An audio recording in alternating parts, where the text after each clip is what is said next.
Hello, my friends. Alonso here. Welcome back to another episode of the Let's Make Synthwave show. Today, on episode 19, we'll be making music using only the awesome Korg Wavestation synth, actually the VST plugin, for all of our synth sounds and needs. Cool. And before we get started, actually, let me just look up a little bit of information about the Wavestation. This is the Wikipedia entry. And what we see here is that the Korg Wavestation is a vector synthesizer. Vector synthesis is super interesting, different than FM and normal subtractive synthesis. It was produced in the early 90s. In its innovation is called wave sequencing. It's also a PC waveform data synth, meaning that it uses samples similar to the Korg M1 that we used last time. It uses real sounds off of PCM cards to play back sounds and then use synthesis to do additional stuff on top of that. It was a pure synthesizer, not a music workstation like the M1. It didn't have any sequencing capabilities, and it was very much used in, I would say, electronic music from the 90s and early 2000s, like for chill out, new age, and that kind of thing. You'll hear that some of the tones are really different. They have very different textures than what you would normally expect from a subtractive synthesizer. So with that out of the way, let's head into the DAW. And I see here Nicholas, Idiosyncratic, PFD Darkside, Johannes. Thank you very much for being here, guys. Appreciate it very much. Cool. And just like last time, let's do a very quick demo of the Korg Wavestation. The VST that I'm using today is actually made by Korg, and it is part of their legacy collection. So standalone, you can get this synth for like $100 pretty much year round, but I don't recommend you do that. Keep an eye out for sales and discounts, both on Plugin Boutique, the same as on the Korg website, and you can get it for $50, like $49.99. And at that price, I think it's really good if you like. It's a steal if you like these kinds of sounds. And like I said, it's also part of the Legacy bundle, which for like $200 or something, you get like, I don't know, like 7 or 8 different synths, included the awesome Poly 6, the Mono Poly, the M1, and a whole bunch of other synths. So it's worth checking out. And also, that Legacy collection goes on sale like every 2 months or so. So don't pay full price, just keep your eyes and ears open for that. Cool. So let's browse and play with a few of these patches to see what we got.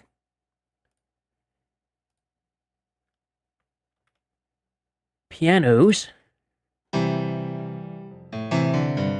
As you expect, there's some really cool sounding pianos with a bit of a plasticky feel, but very usable.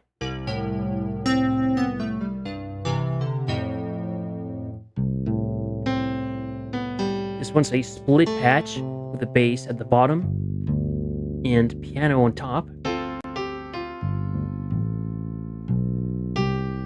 Cool. Piano love pad.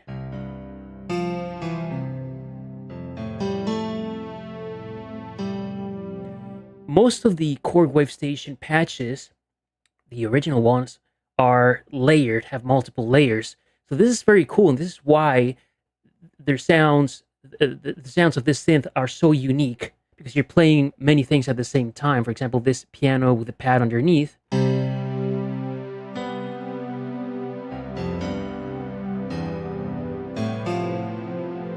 Very cool. So it saves you from having to instantiate 3 different synths to get this kind of sound. So that's the piano. The keyboard, as we expect, we'll find a bunch of electric piano sounds. For example, maybe this one, which sound very FM synthesis. Rhodes.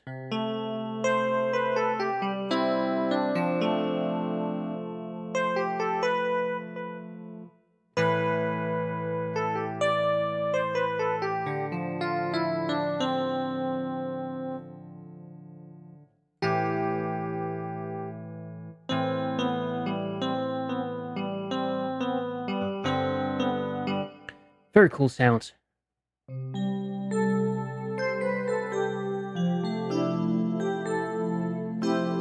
Like I said, most of them are layered, so you get some very interesting textures.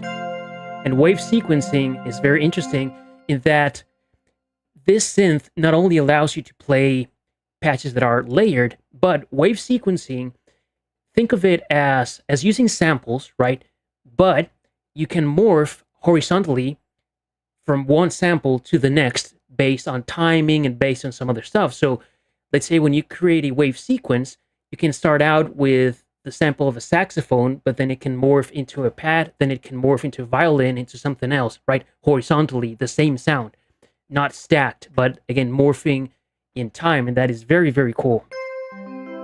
Okay, enough of the electric pianos. What about some of the bells? As we expect, we should find a lot of DX7 or FM synthesis kinds of bells here.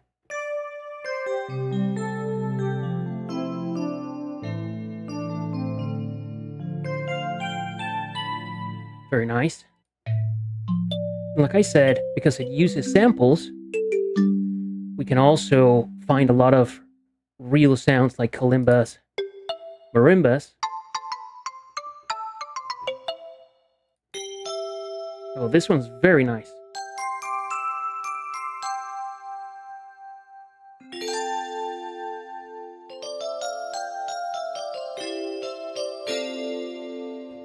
Very cool. Strings.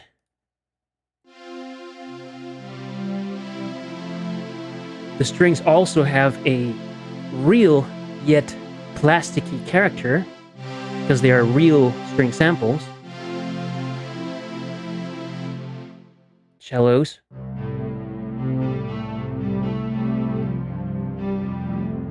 Cool.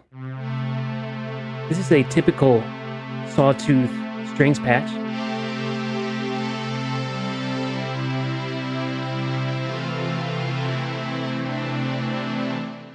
All right, one more. What about string swell?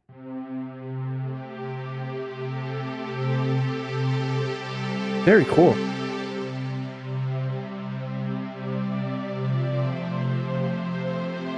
This is lovely. All right, let's play just a few more examples and then get started. Let's see what else we got here. Guitar, bass, synth lead, synth pads. Oh, there's a lot of really good layered pads here. For example, I don't know, Jupiter Dream.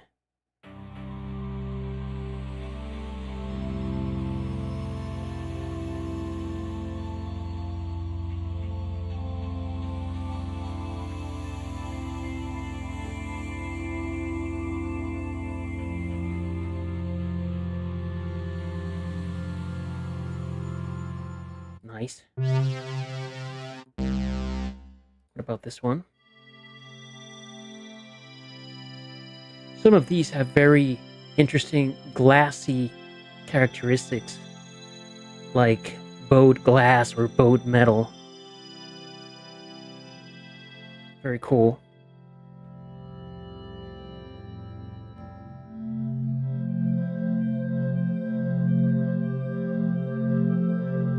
Very unique. All right, let's do one more, then get started. As you can see here, based on these categories, there's a bunch of stuff like organs, synth leads, synth polys, bass, guitars, synth motion, sequences, complex stuff. Oh, let's play some of these. And also you can browse by their attack, whether it's a fast, fat, bright, dark, etc., some other characteristics. But okay, let's just audition a few more patches here from the sequence complex category.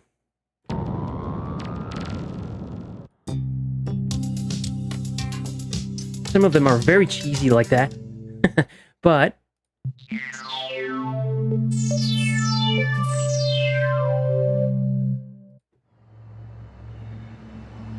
for ambience, for ambient music, like this kind of thing is really awesome. And you can't really make that with attractive synthesis.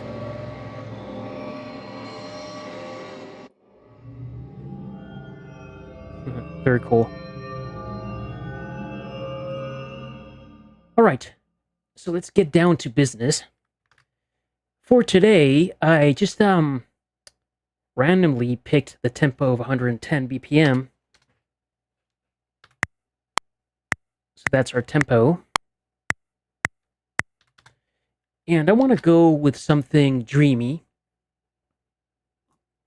I would say very much in a standard dreamwave kind of vibe. Let's see if we can pull this off using nothing but the Wavestation for all our synth needs. And with that in mind, let me think about how to approach this.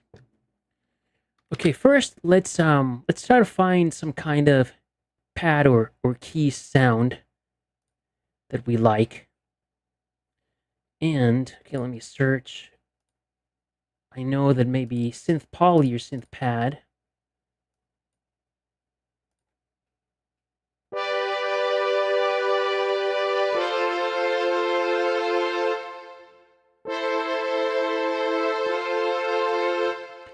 And I'm going to do something very simple, pretty much like that.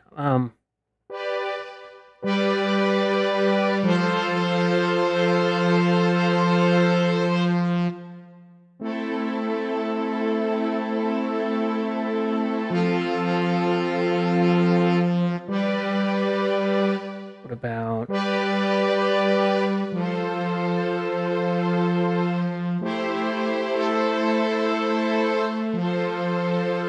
Let's keep it very simple. I'm going to do a very simple progression that is 5/4, 6 minor, 4, which in the key of C major would be G major, F major, then A minor, and back to F major, and then we get started again, E major, etc. So what I'm going to do is not complicate myself and just write those notes in and then see, using vanilla major and minor chords, and see if we can dreamify them a little bit by using suspensions. Okay, so give me a second here.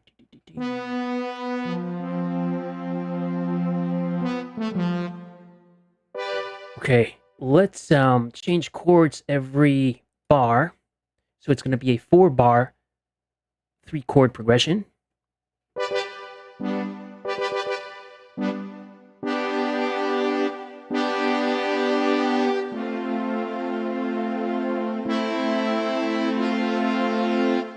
Okay, let's do exactly that.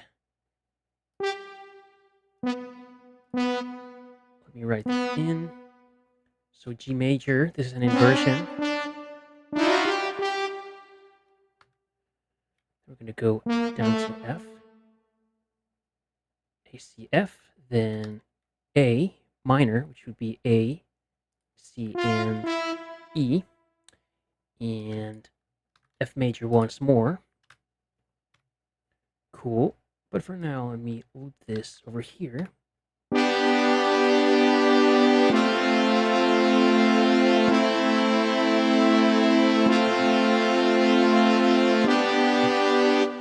Let's see if we can use some suspensions to dreamify this a little bit.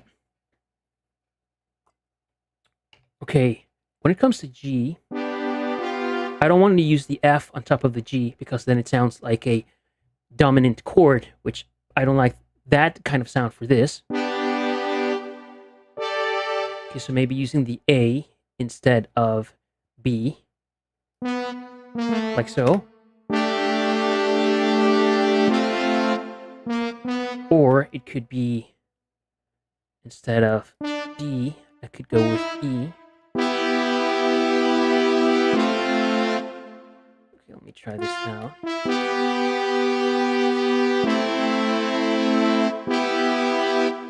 I'm not liking that.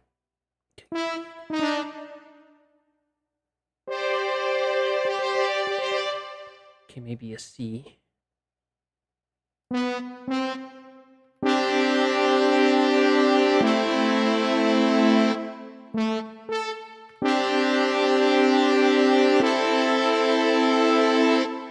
Okay, I like that.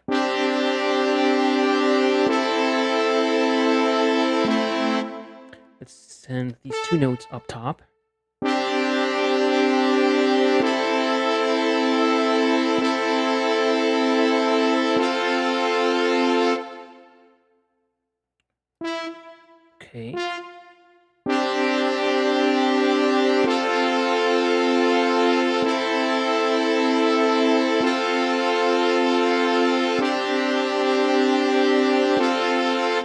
like that. I think that'll work very well as our, I don't know, pad or keys, whatever you want to call it. Now let's just come up with a, oh, actually, let me duplicate this. Let's create a very simple bass pattern that follows the chords. And let's go with 16th notes. Okay, for now, let me mute that. And so it's going to be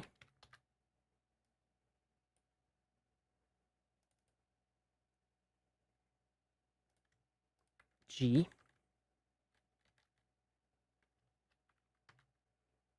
F, A, F. Let's duplicate this thing and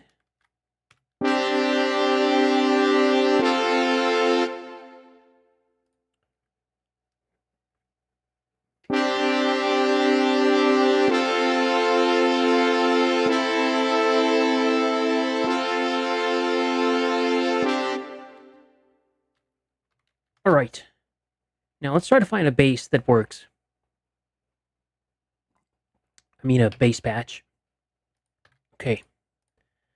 So here we are, Wavestation. Let's go to the bass category. And I hope that we can find one. Some of these sound very layered and have like a bunch of effects, which of course we can deactivate. Let me just see if we can find something that we can work with. Thick pick.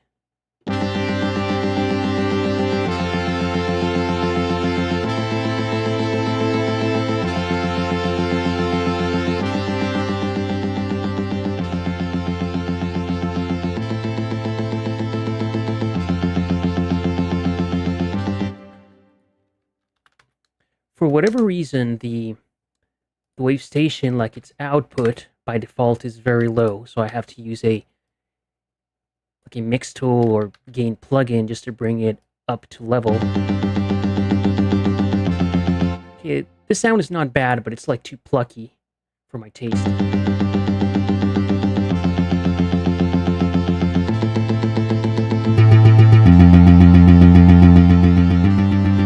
Okay, this one's not bad.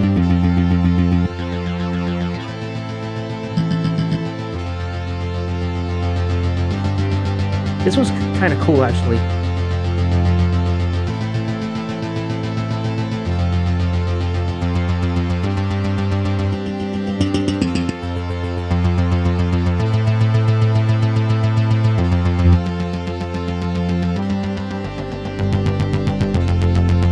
This one I like very much. This one or this one.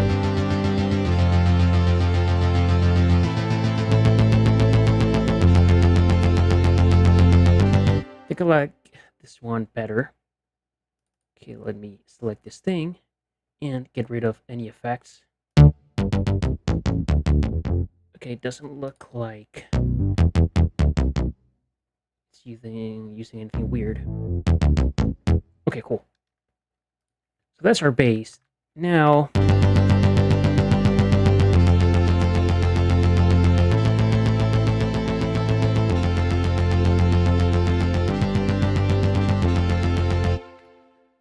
so we're doing F, G, F, A, F. What if we, let me just try something out. Instead of using, I was thinking of using an inversion in the bass.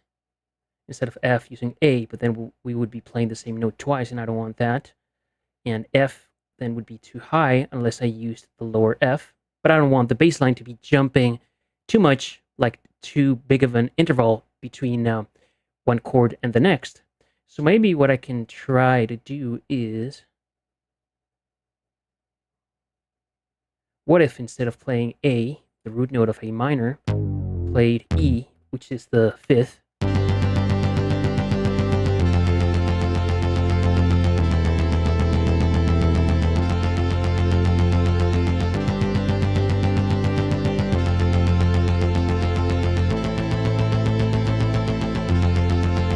maybe.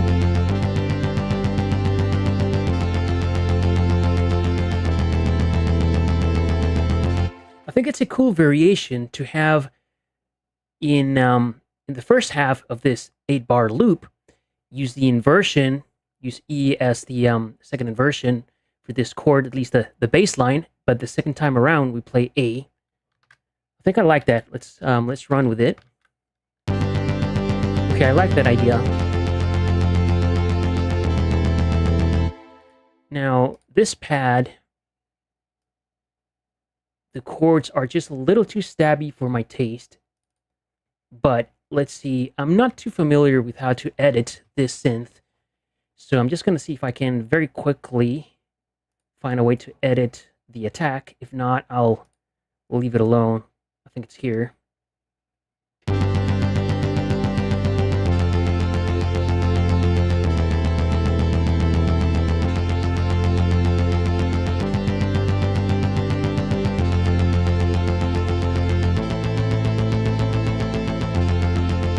Better, I think.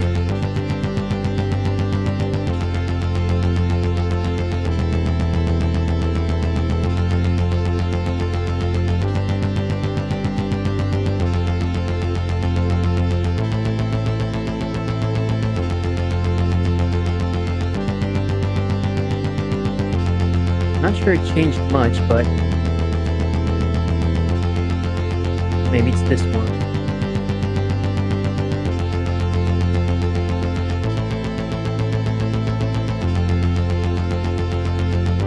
Okay, fine. I'm going to leave it like that. I don't want to screw up the patch.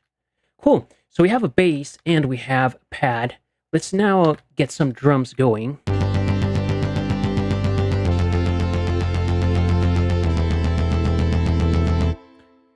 I see Kenneth here saying the Wavestation is the first hardware synth he bought.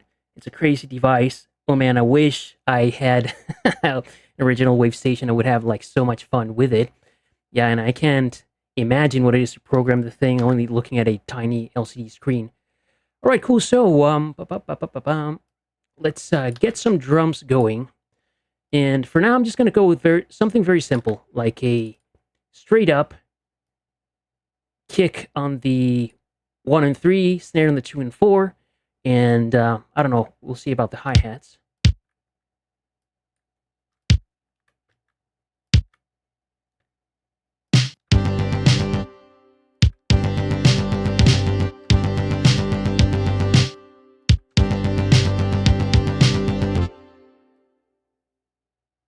Something like this, very simple.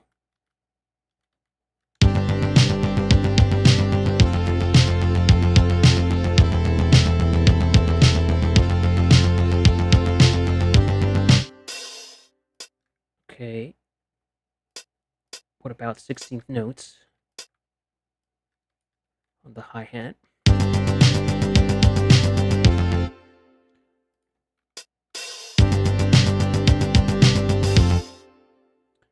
Okay, let's do this.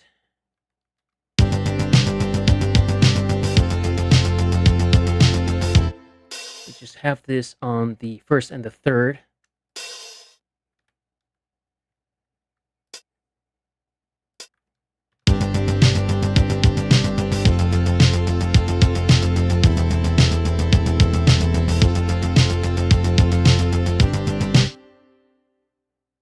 Nice. Another trick that we're going to use here is I'm going to humanize these hi-hat hits a little bit just so they don't sound so robotic. So I'm going to add a little bit of a velocity range, or actually not to all of them, except the first one. That one I do want to be on the beat. Oh, this is... Never mind me. Okay. Velocity range between 5 and 10%, and I'm also going to vary the starting range of each note just slightly. Once more. You can see here the velocity or the height of the bars is changing just a little bit, and the notes are moving off the grid just a little bit.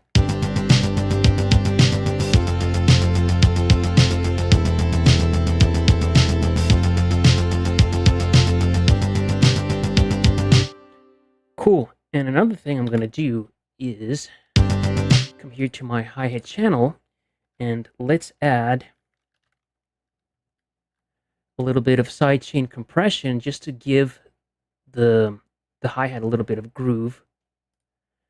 Okay, let me show you how that would work. We just set up a like a sidechain compressor, or in this case, I'm using a dedicated plugin that makes this happen very quickly.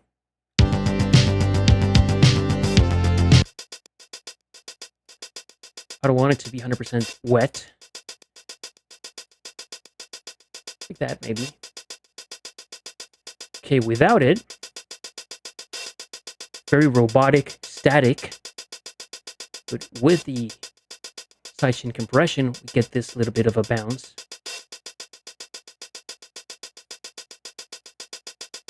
Without it, with it, just a little bit.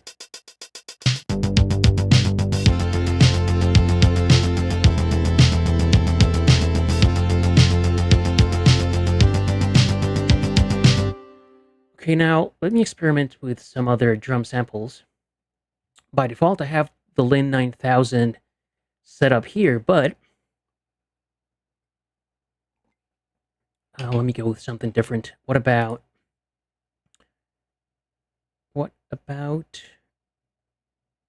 I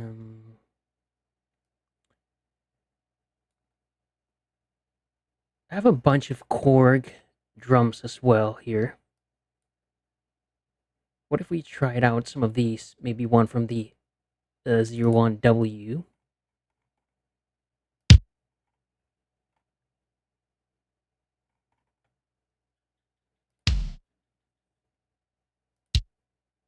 This one sounds cool.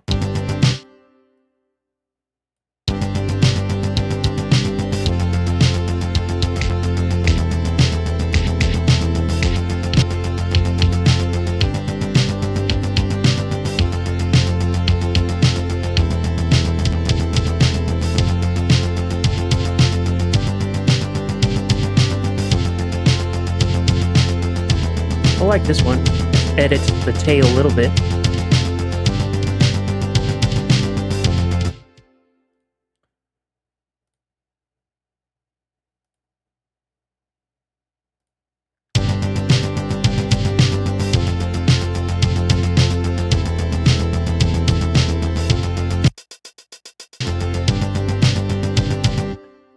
I like that. What about the snare? Could we use this one?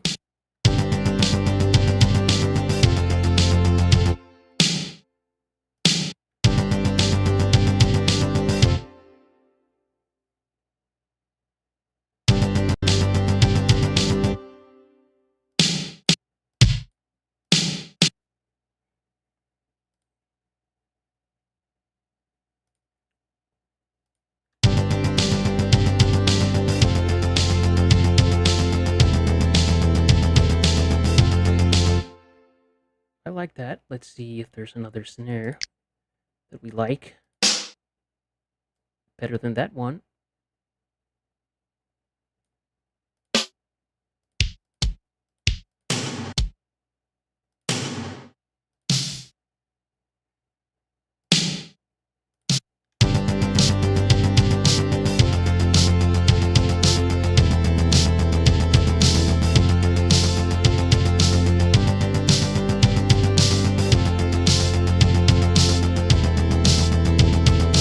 Making the tail there shorter.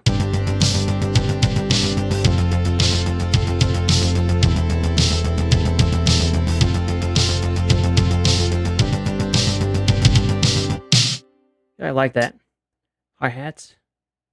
Closed hats, maybe CLHH.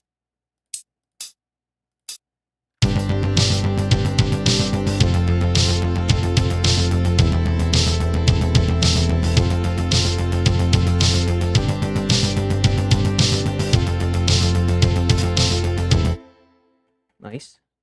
Open hats.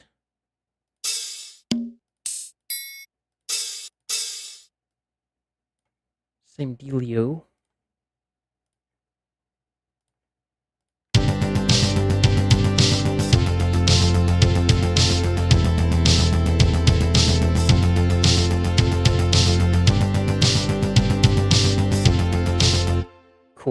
I like that. Let's find some floor crash.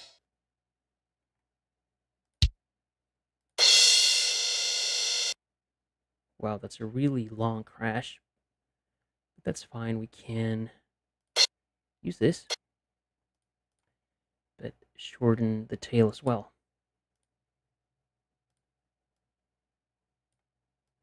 I'll tweak it later.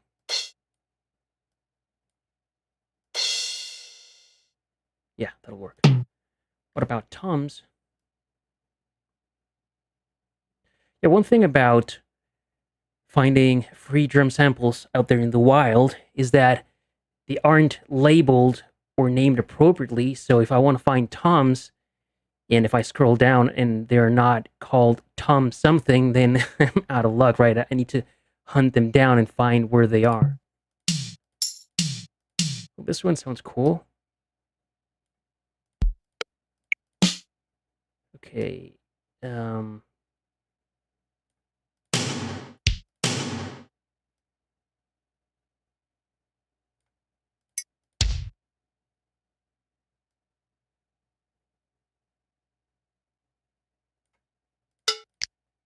Okay, I'm gonna use that synth tom. That one sounded cool.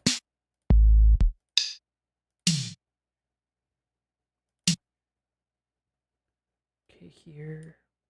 And also, that's another annoying thing about samples in the wild is that you need to adjust the starting place or just where the waveform starts. Otherwise, it's out of sync and weird.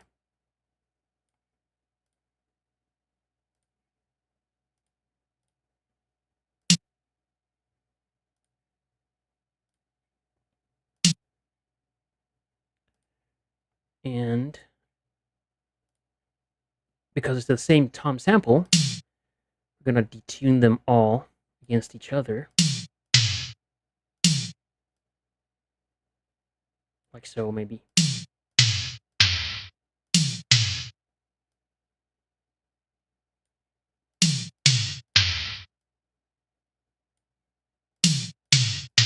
Yeah, they're nothing too scientific.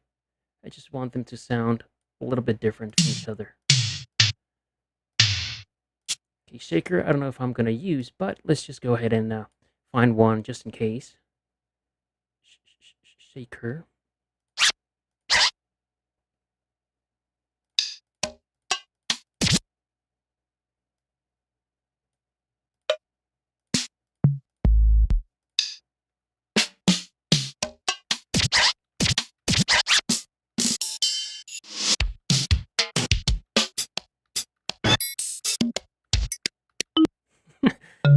The joys of unlabeled or unappropriately labeled samples, or inappropriately, whatever.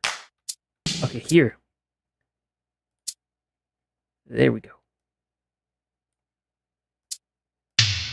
All right, in case we needed a clap, let's find one as well while we're here.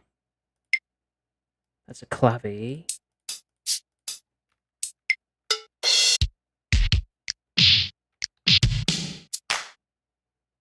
There we go. Adjust that and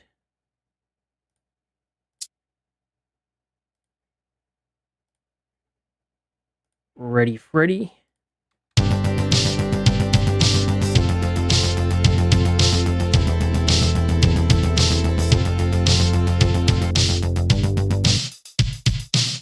Let's just do a very quick volume adjustment, or level adjustment rather. I like to set my kick at minus 60 BFS just as a reference point.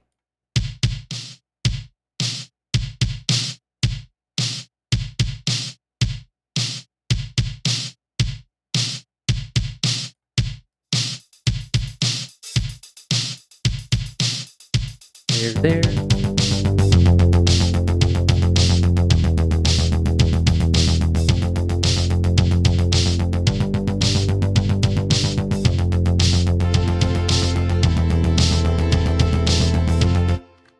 Cool.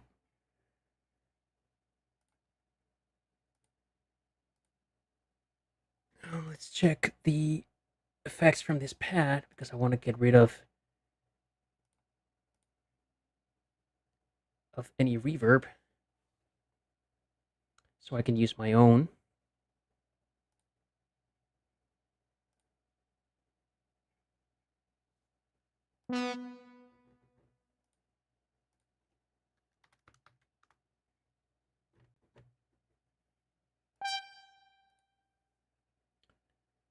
It's got a small hall, dry, wet, dry, cool. And for our synth reverb, I'm going to set up something like, let's use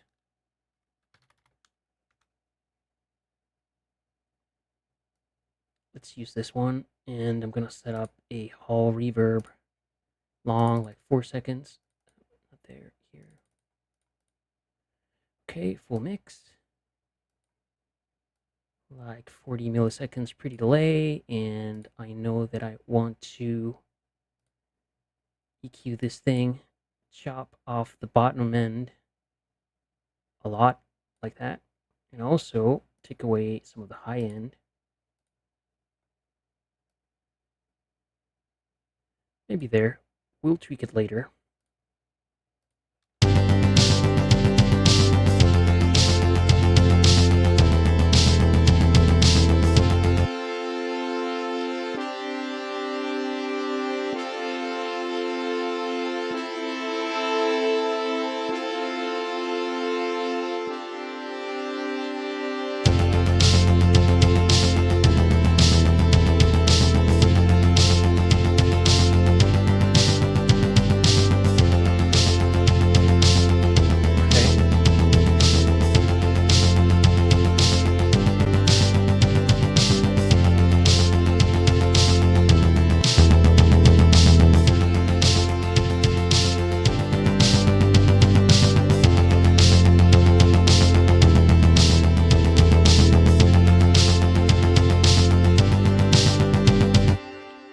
Just added a little bit of compression to the bass for stability.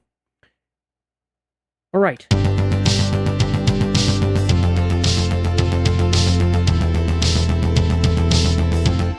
Now this snare has a lot of high end over here that I don't want. I want it a little darker.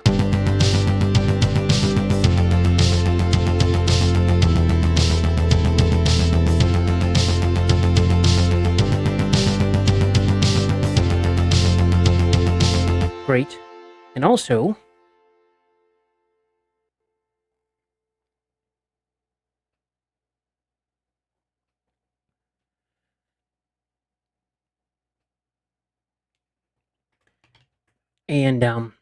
let's add some reverb to the snare. And for this, let's also use Glow, which is a great plugin. And what I like about it is that it has inbuilt EQ with control and gate, so it saves you time from setting up an additional EQ and setting up the gated reverb and all of that. It can be a hassle to do it, so let me set this up with a plate.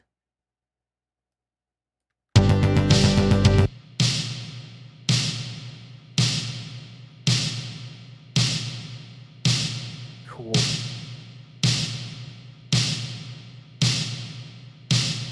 All right, let me make the width narrower. Cool. I want to apply a little bit of EQ right there, then also EQ the high end.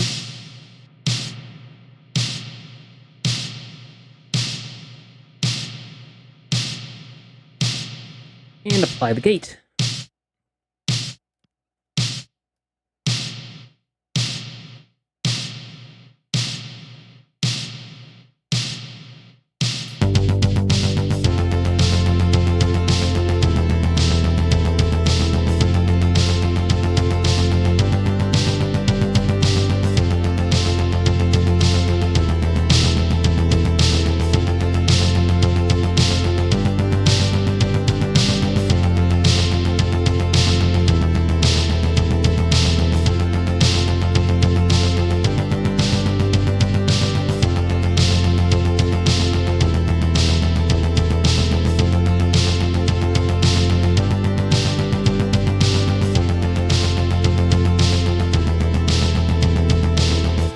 Yeah, I'm liking this.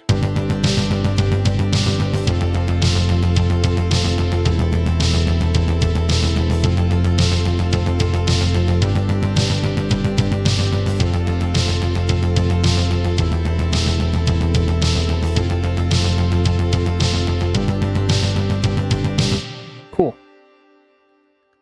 What else we need? For sure, we need some kind of lead or melodic element, but we could also use maybe like an arpeggiator or something, some kind of arpeggiated pattern, possibly. Let's see if we can find something that we like. So for an arpeggio, possibly something plucky, maybe like a keyboard sound.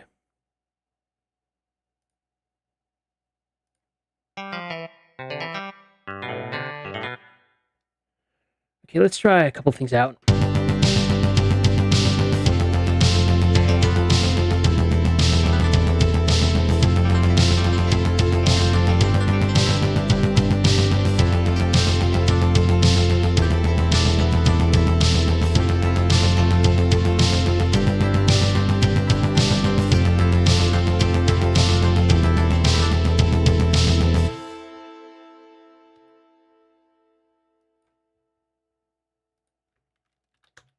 To add a gain plugin because of the output level thing that I mentioned. And this sound is not too bad in and of itself.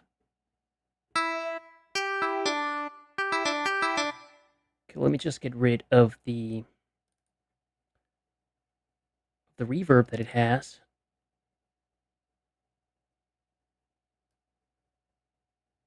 Dry. Okay, it's kind of a phasey sound, but that'll work just fine. Let me think of this. For sure, I think we'll need a little bit of delay to make it come alive.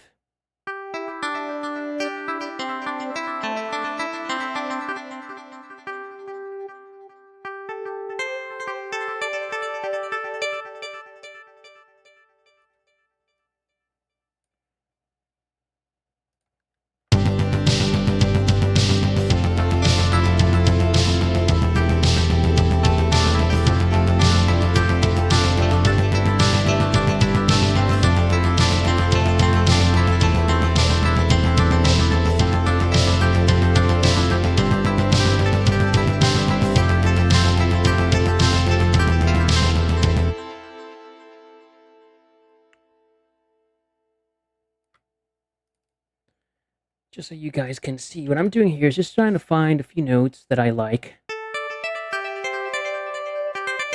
And just come up with some kind of manual arpeggiated pattern.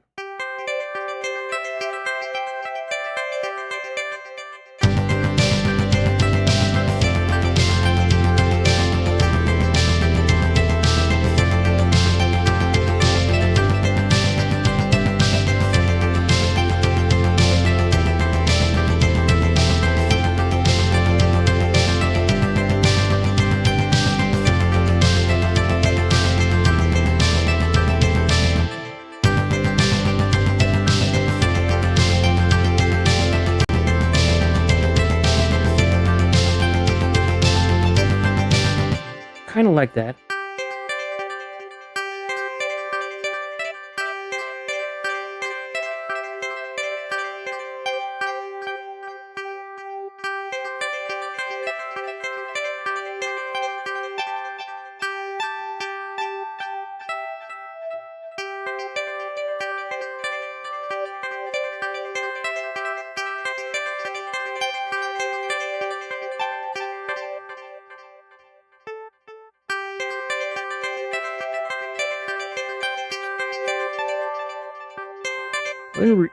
Let me record this.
like that. I think it's cool.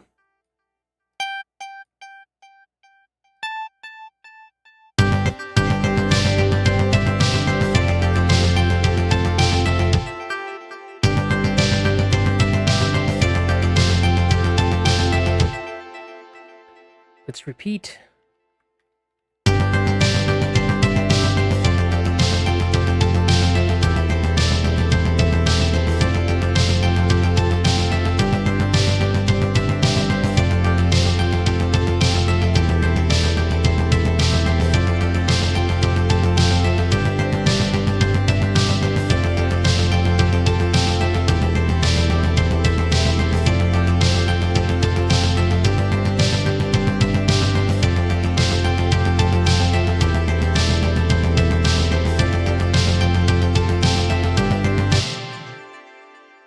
I like this very much. I think this is a very cool pattern.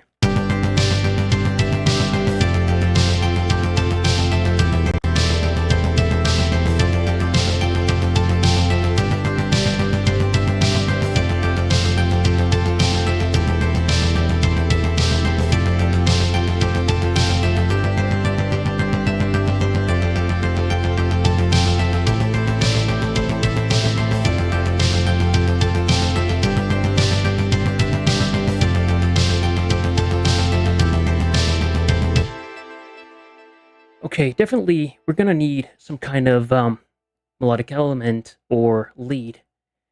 But now let me see if by chance we can just stumble onto some kind of happy accident and find some kind of, I don't know, unique sound or texture to spice things up.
I don't know if we're going to use this, but for some reason I really liked doing this.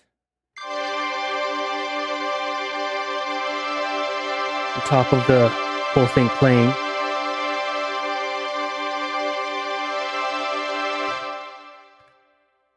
Let's record that.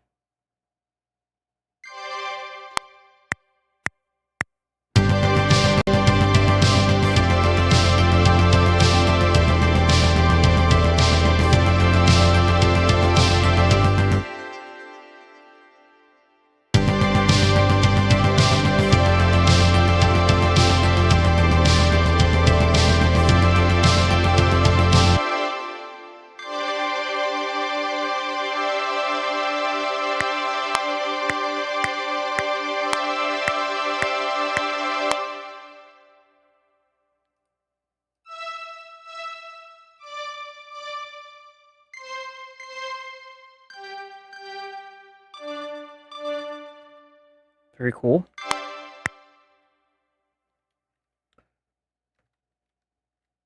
All right, this is pad 2.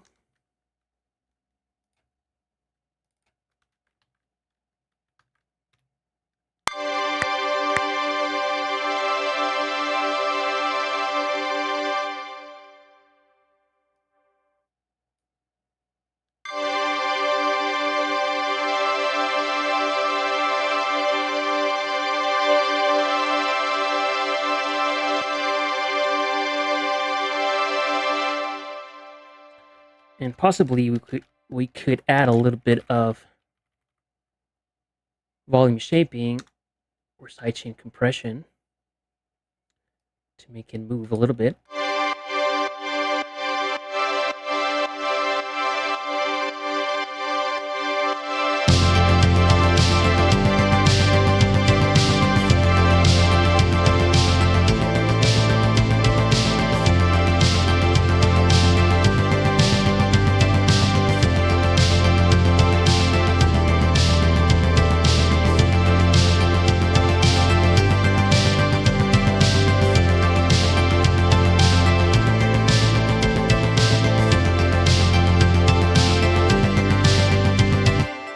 Cool. Let's add one more ingredient to our soup. Another Wavestation instance.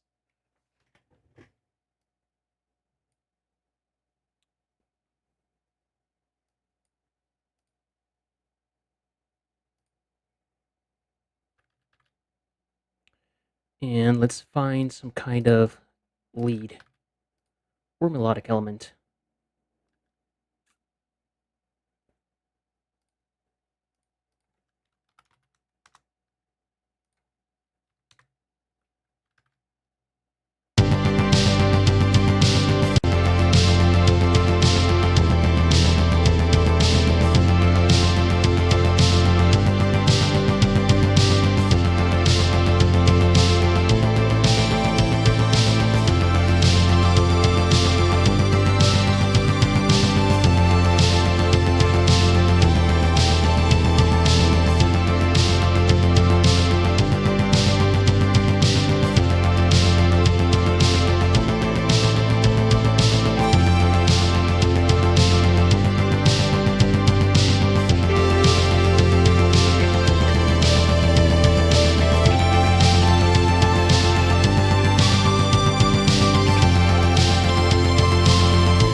I may go with that scream lead. It sounds very, very cool, but let me add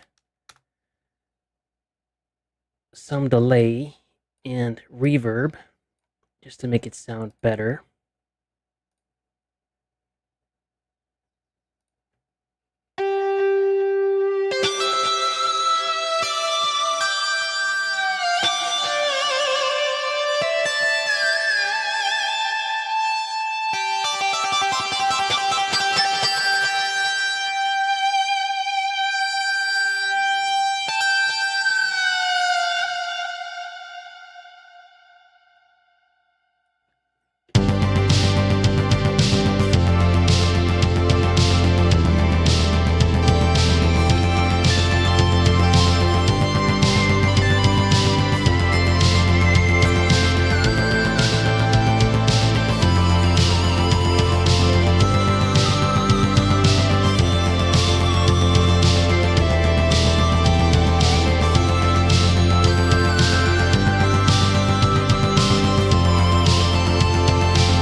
All right, let's see.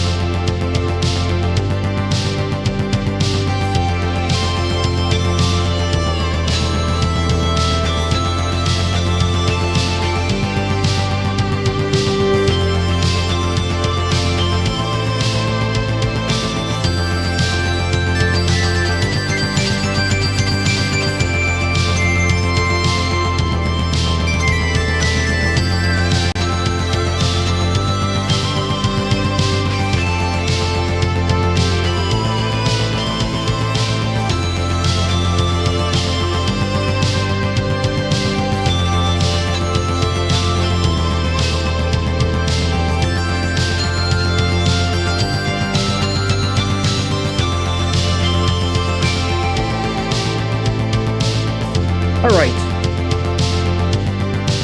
Wow, that was a lot of fun.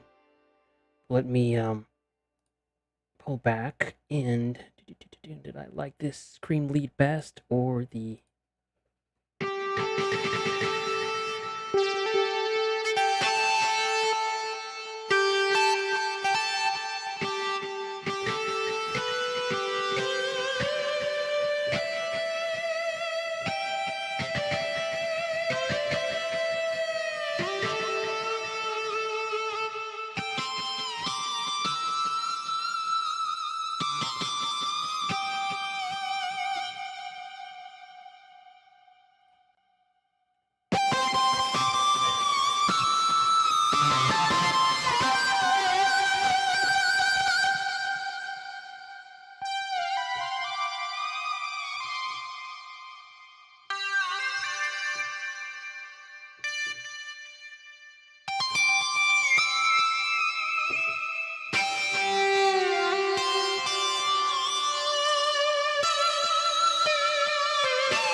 Yeah, I think I like this scream lead best.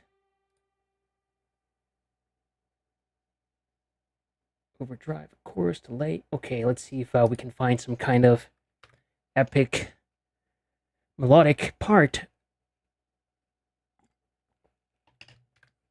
for our little loop. Let me call this guitar.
I'm going to keep it simple, do something like that, and then we'll tweak it if we need to.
think I like this very much.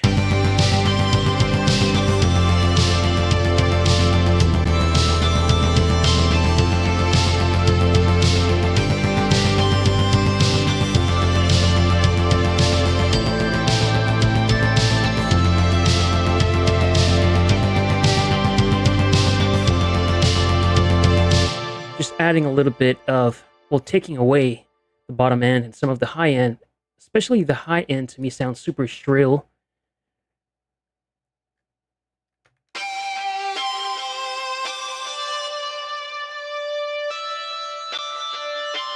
Much smoother, taking away a lot of the high end. Like that is super piercing.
I like it.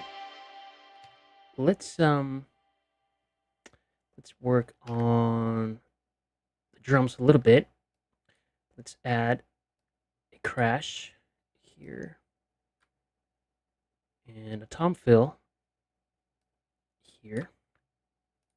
Okay, crash, crash, crash.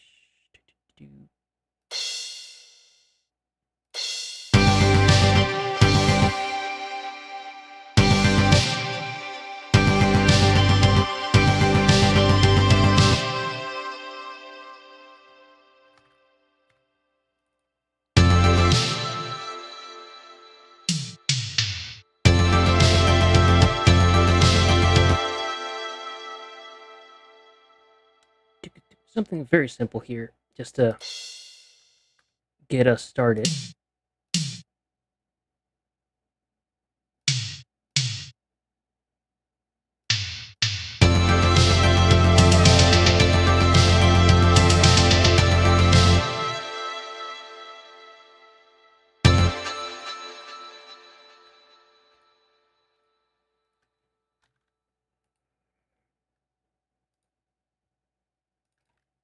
I'm going to add my toms to a group, just so I can control them all with one fader.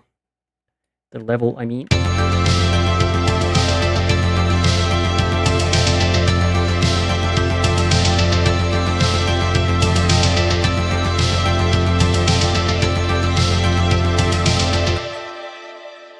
That'll do.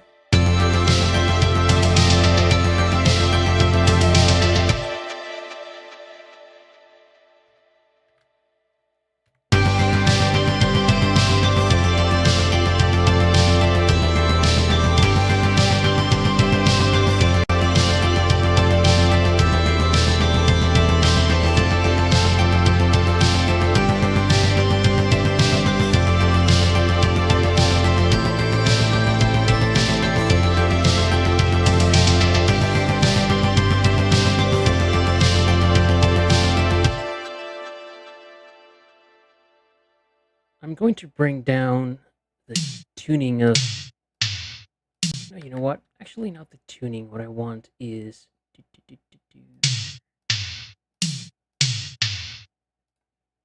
just want to apply a little bit of low-pass filtering because they have a little bit of too much high end for my taste.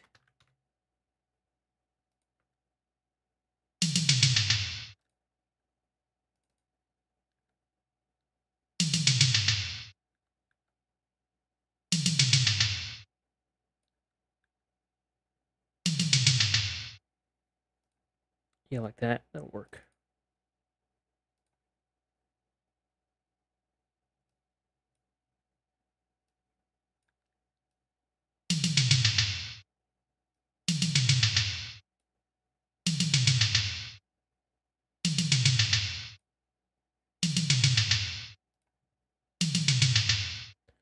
Tom 3, same deal.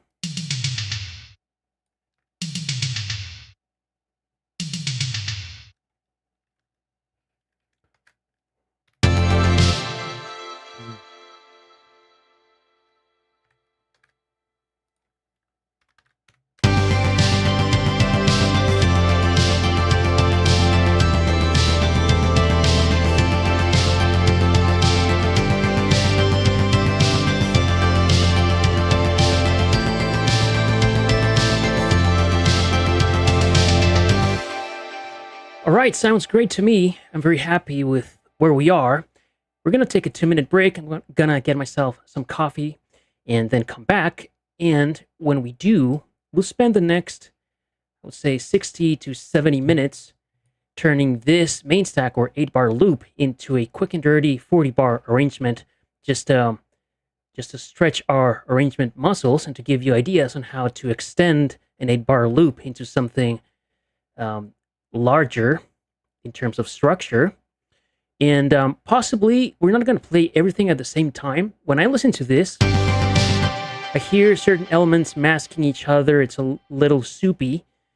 We have 2 pads, an ARP, and a guitar, so they're not going to play all at the same time, but regardless, they sound good musically all together, right? So, and there are certainly ways where we could play them all at the same time and have them sound good, applying EQ and some other techniques, but for the most part, we're not gonna have them all playing at the same time. We'll use some solid arrangement techniques to prevent that from happening. So don't go anywhere. I'll be back in 2 minutes, and then we'll turn this into like I said, it's a 40-bar arrangement. So don't go anywhere.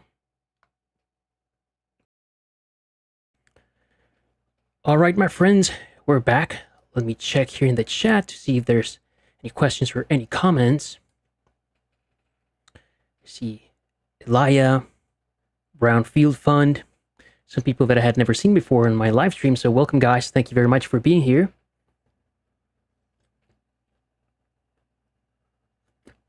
Brownfield asks if anyone in the chat produces with hardware synths. Yeah, I'm sure.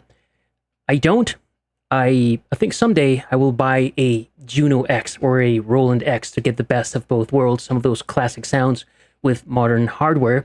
But for now, I'm just trying to keep things simple and do things in the box only.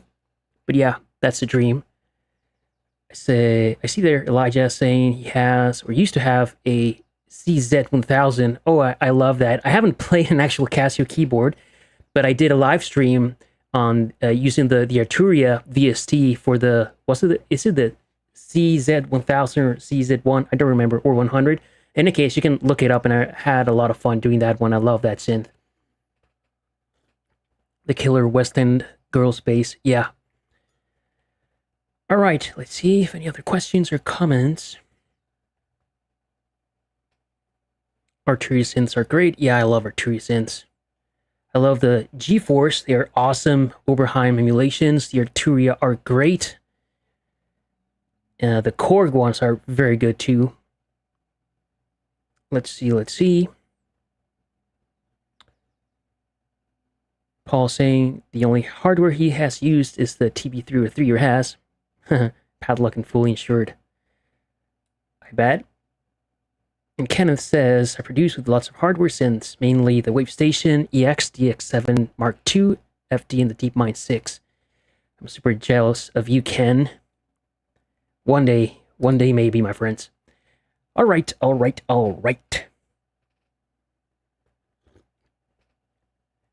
Let's get her done.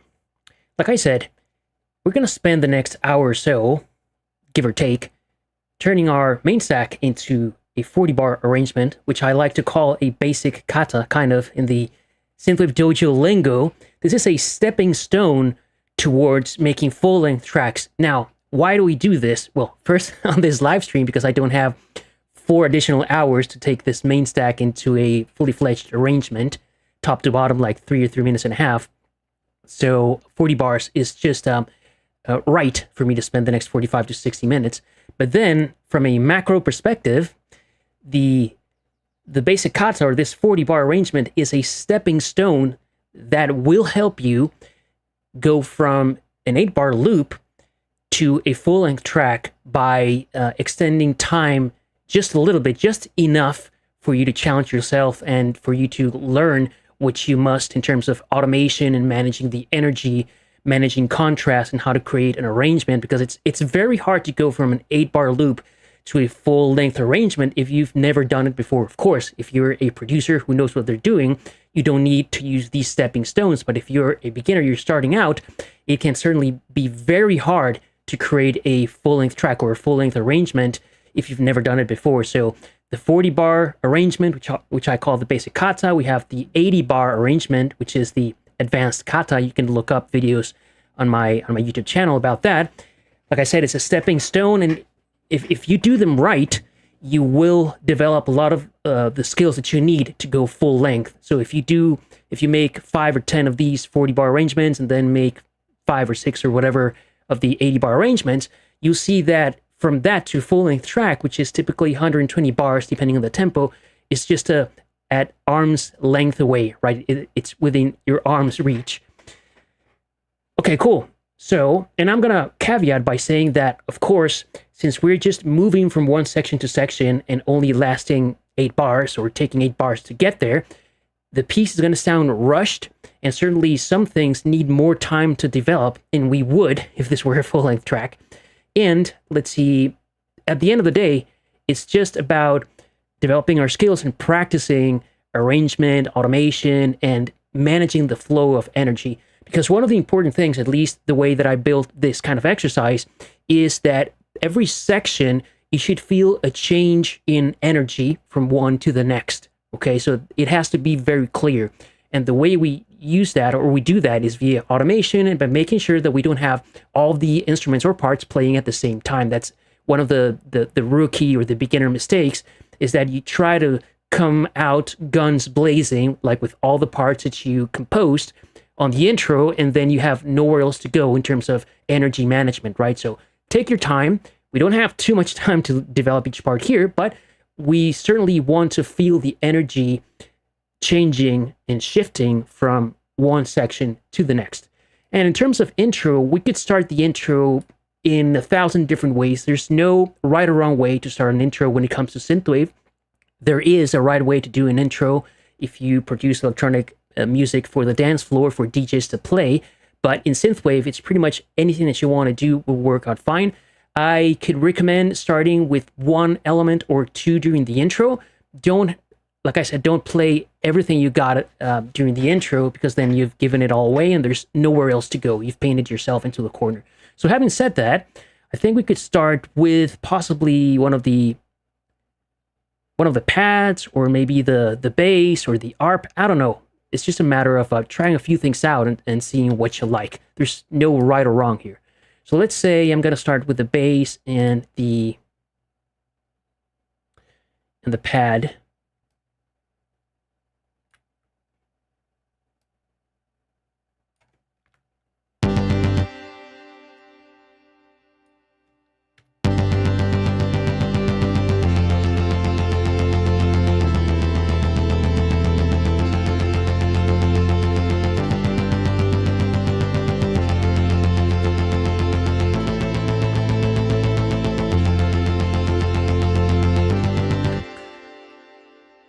Great. A tried and true approach is to have 2 elements like this playing in the intro, and we can fade them in with volume, or we can filter them in. In this case, I'm going to fade them both in, but not now. The way that I like to work sometimes, or for the most part, is there are certain ideas that I like to take care of immediately, and some other ideas, for example, volume automation, especially when I'm going to automate the volume of my master fader, I like to leave that towards the end. Like any effects on my master fader or any volume fade ins or fade outs, I like to leave that towards the end, not at the beginning, because I find that can tie my hands and prevent me from doing other stuff. So I'm just going to capture some of these ideas as I have them, and if I'm not in a position to take care of it, I'll just write it down. For example, this one, fade in master during the intro. Okay, and I know that I'm not going to forget it, and I have a terrible memory. So imagine that this is being faded in for like half of the intro.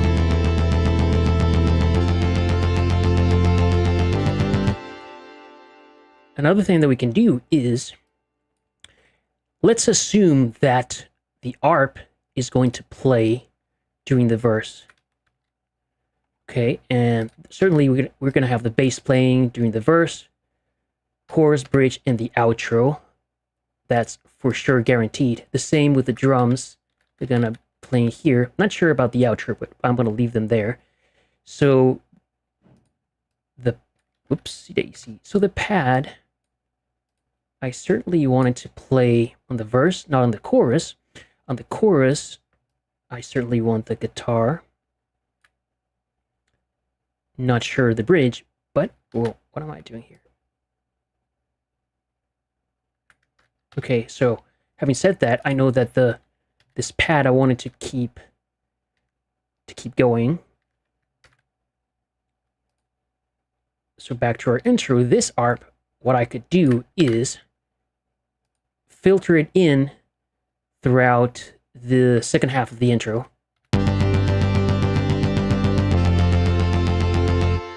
And I think it'll work.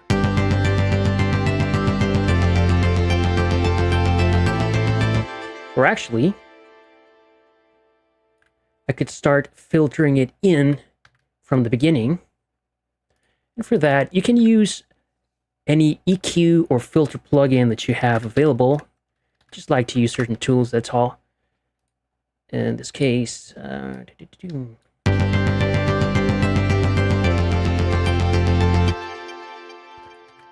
going to automate this thing, create a lane.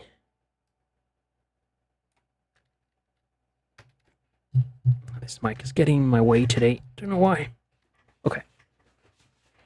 Yeah, better, I think. All right, filter cutoff. So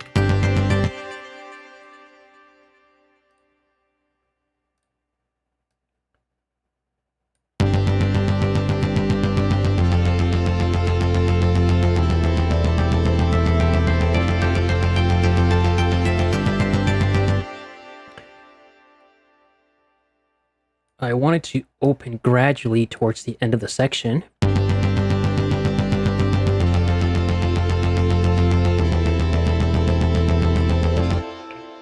It's taking too long. It's too deep. Like so, maybe?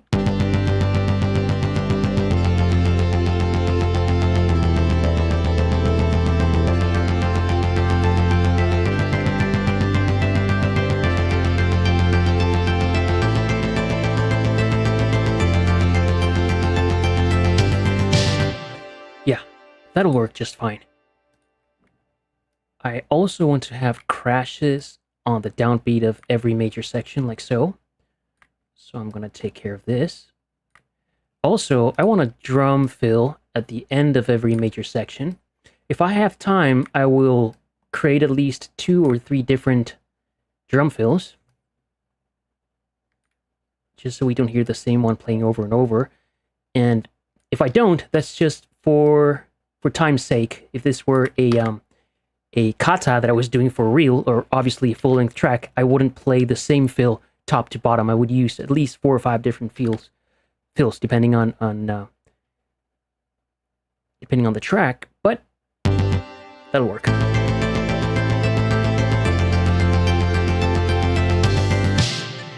Definitely here we want a drum fill.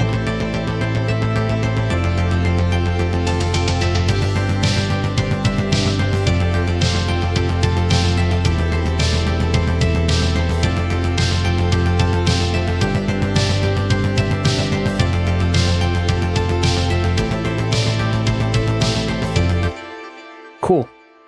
I think we could work on this transition a little bit more just to turn it into a more memorable moment. I may or may not have time for that, but definitely we'll come back to it later. The way that I like to work is focus first on the big picture, like the big rocks. I don't like to let myself get bogged down by all the minutia and spend too much time on something at the beginning, right? So I'm just trying to get the flow of things right, and I'll come back to the minor details later. if I have time. So certainly during the verse, I like how it sounds. However, it is too static. There's a few ways we can solve for that. So definitely we can filter out the ARP, which will create a subtle movement, or we could add maybe a few notes from the other pad or a few notes from the guitar on the verse to foreshadow what's going to come. Let's try out first filtering out this this ARP. And when I do this, when I create automation, you see me like creating these notes at the ends of sections. And the reason for me to do that is if these nodes weren't here, and if I change the automation, I may be changing the automation down the line, and I don't necessarily want that. I want my automation to be contained within the specific section. And if you're not careful, you can screw up your arrangement with the automation. So like I said, I want the ARP to be slowly and gradually filtered out. I'm not sure exactly where it should start, and we'll play it and tweak it. And getting these details right can take a very long time, right? So I'm just trying to get a ballpark sound. 80-20 get us there.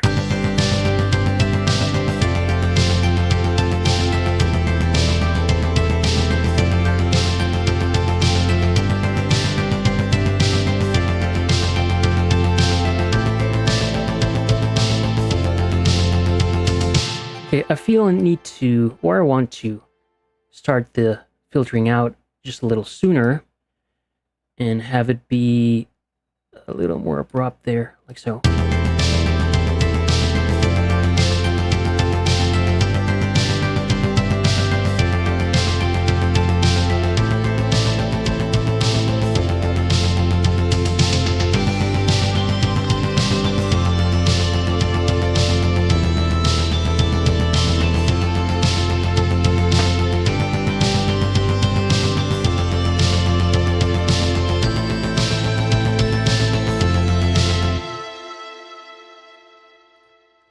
You know what? I'm feeling that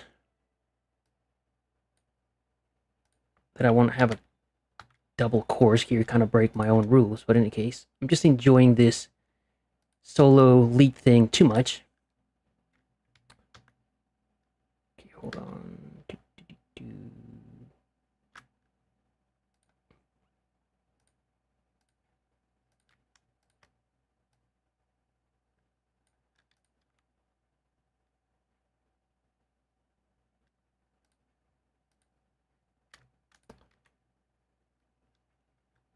Cool.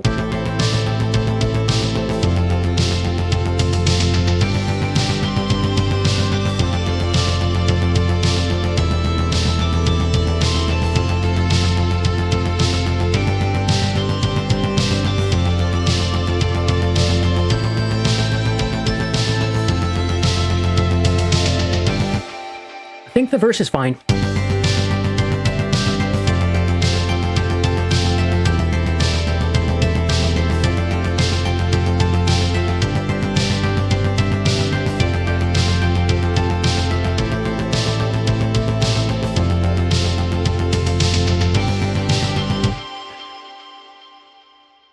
Cool. We could use some foreshadowing notes from the guitar on the verse, but for now I'm just going to leave it like that. Certainly, we have our chorus here. We don't feel the energy shifting much from verse to the chorus.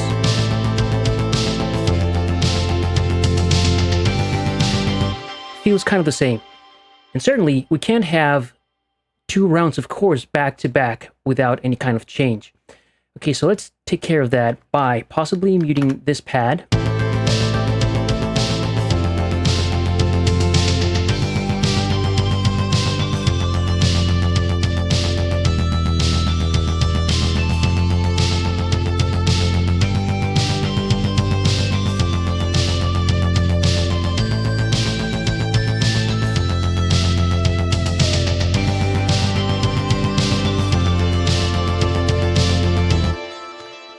Yeah, that'll work.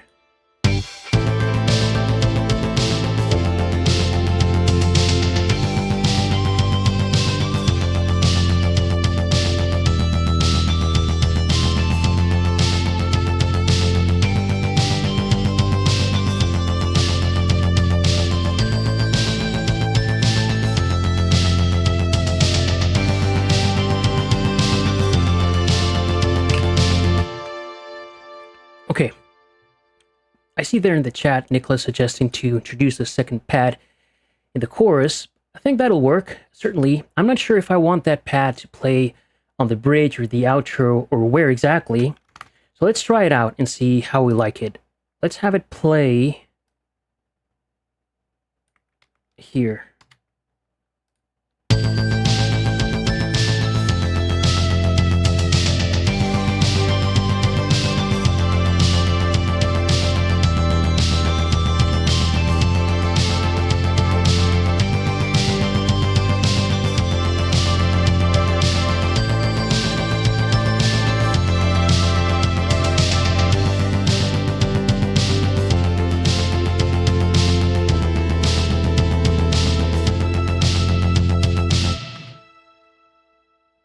I think that'll work, yeah.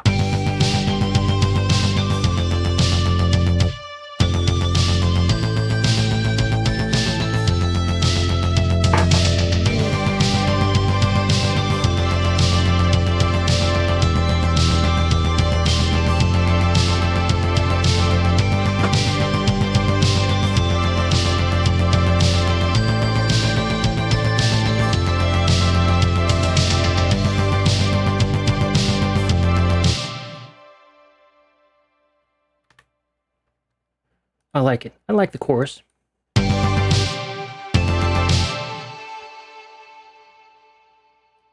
What about the bridge? Let's see.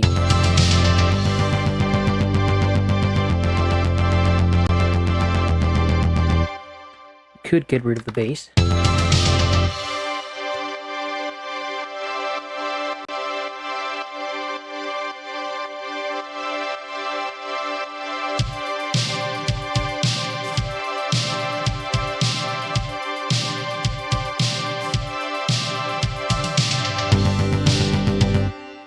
What about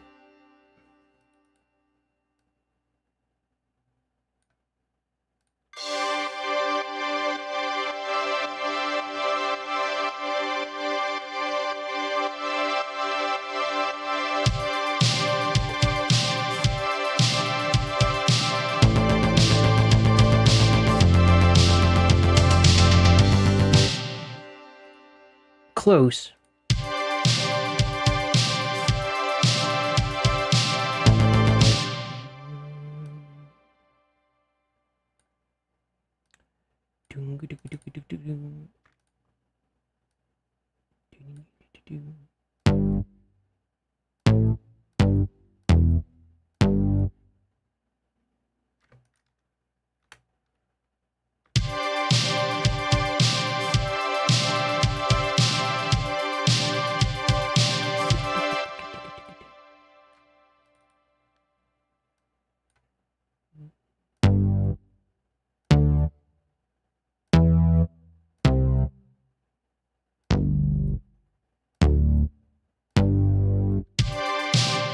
I'm hearing something in my head, and I'm trying to put it on the canvas, so to speak.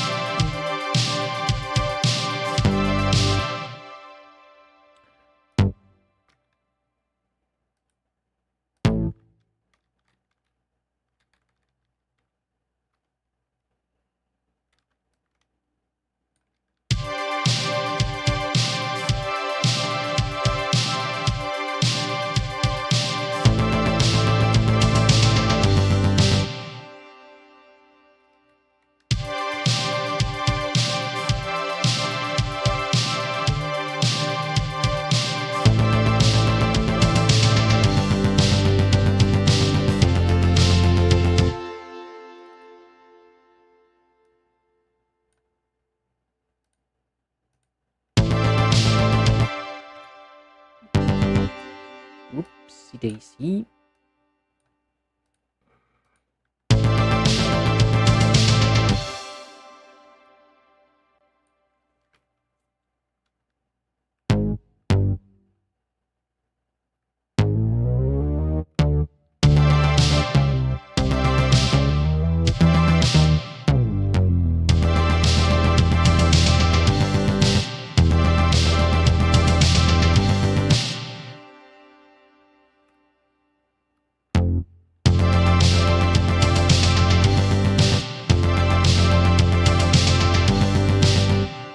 kind of like that.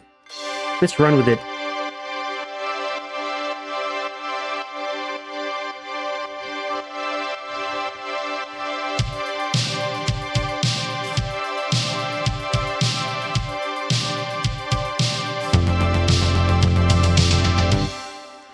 And for this to work,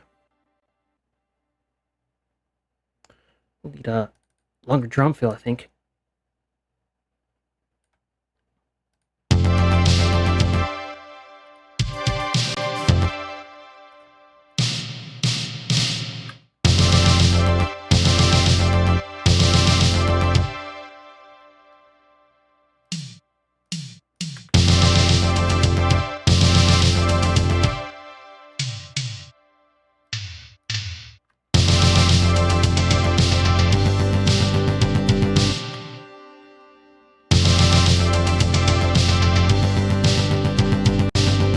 Yeah.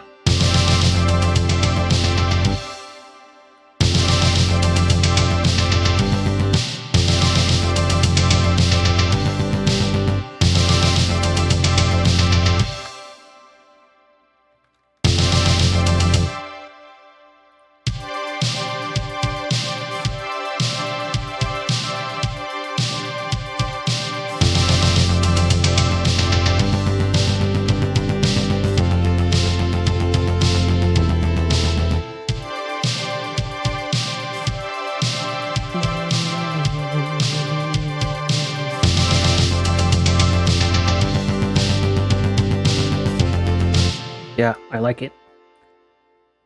However, it does feel like after the bridge, we want an energy section with more energy coming up.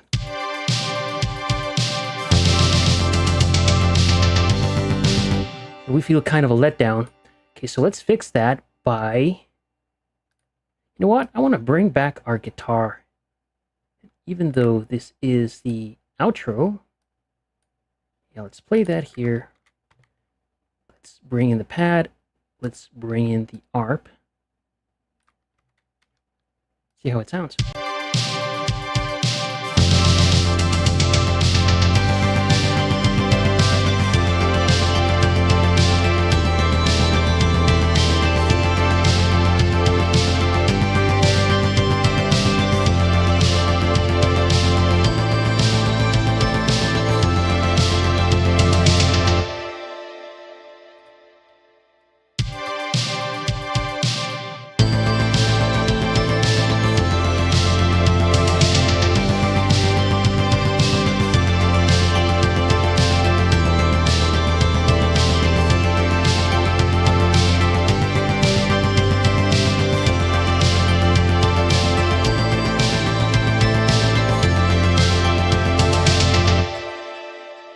Okay, I think we're getting there.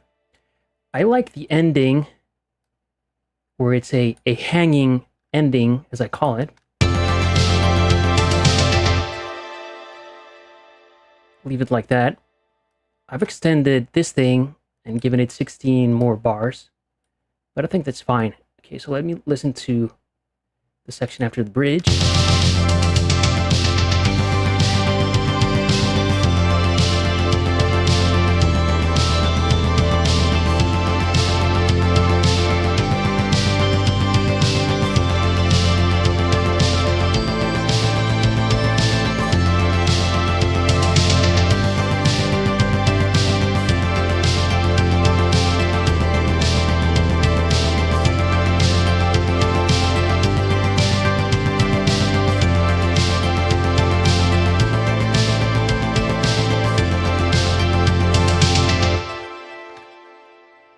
Yeah, that'll work for me. Let me do a few other spot checks, and then we'll focus on some other details.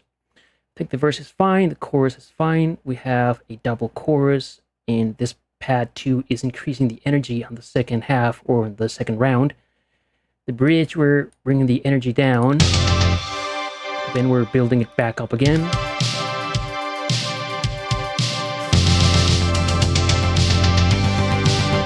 I like this part. I feel like I want to keep the guitar playing, however, I would need just a little bit or another section to fade maybe this one out, because I do like how the ARP sounds on this section without the guitar. But they're both playing at the same time. It's like they're fighting for space. It's not too bad, but I think for the sake of this quick and dirty arrangement, even though I would like to hear more of the guitar and possibly extend this more, I'm just going to leave it like this. I think that'll work just fine.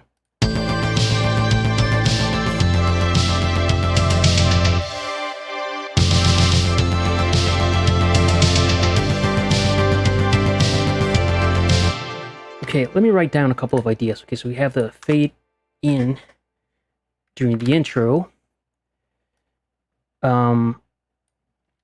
Possibly I want to leave gaps in the drum groove. I want to create a few more fills. We'll see if we have time. And what else? Do I have any other automation ideas? If I had way more time, I could come up with more stuff to do, but I think all in all, besides some volume automation that I think we will end up doing here and there, for the most part, I think it's good. All right, so let's tackle finding some gaps or creating gaps in the drum groove.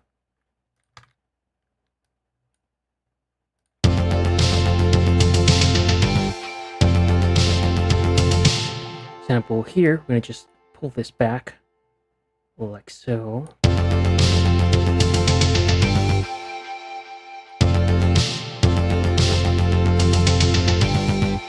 For one bar, not sure.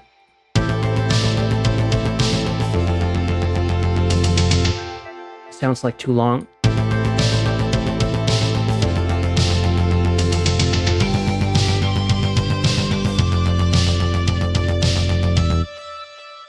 And possibly here as well.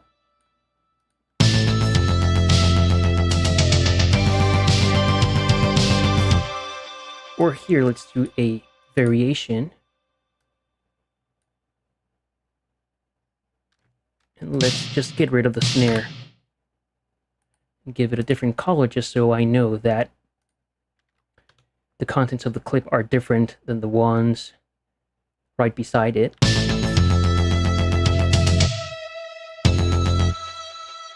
how about this?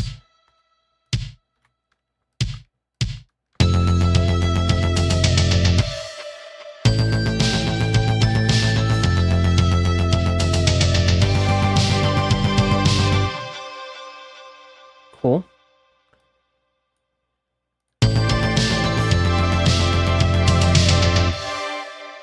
Okay, and here we can draw another gap like so.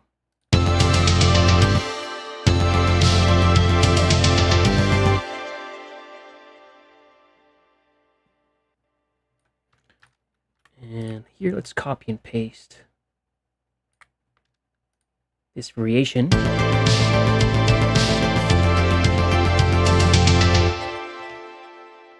Cool. So that's that. Let's take care of the drum fills. Right now we have 1, 2, 3, 4, 5, 6. If I create 2 more, that would be very helpful.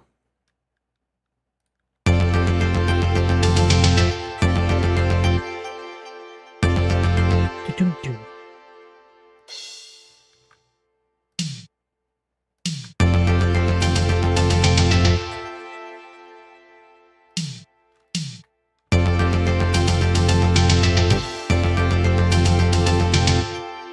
Subtle difference, but different still.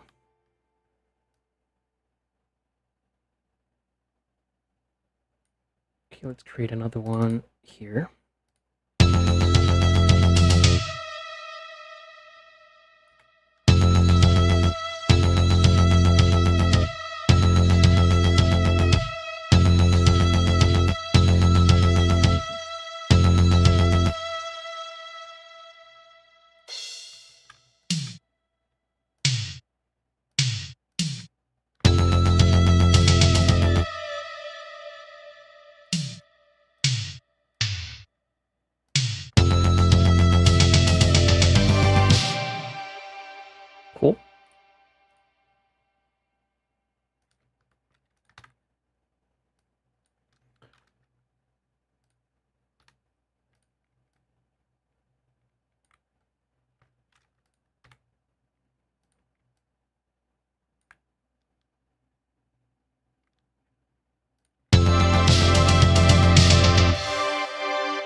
That's that. And we'll leave the fade in until later. For now, I want to focus on the mix a little bit.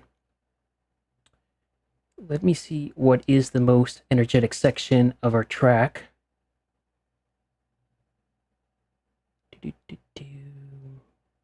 Possibly this one here.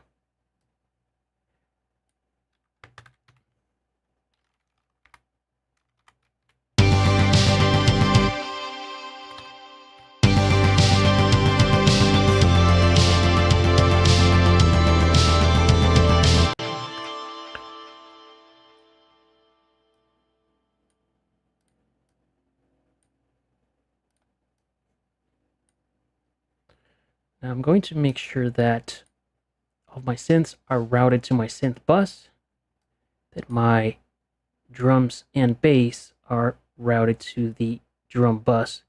This one, it doesn't matter because it's like the instrument track or something. Okay, so that's cool. My drum effects are going to the drum bus, even though I didn't use any drum effects. Okay, and the synth effects, which is just the reverb, synth reverb, goes to the synth bus. Cool. Now let me bring down all these elements here and build the mix back up.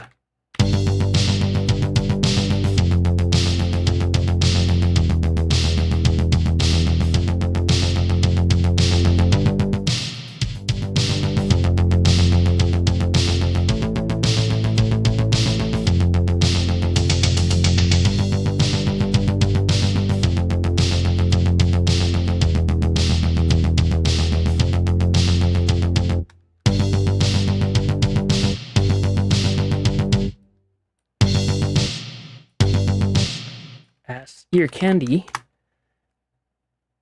let's add some ping pong reverb to the crash.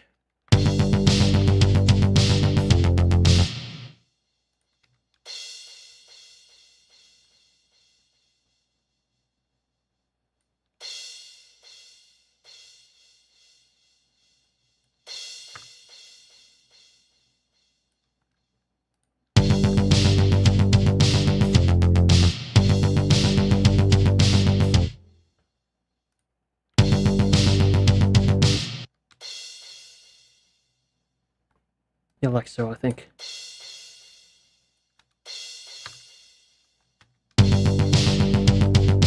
Cool, subtle, but tiny detail. All right.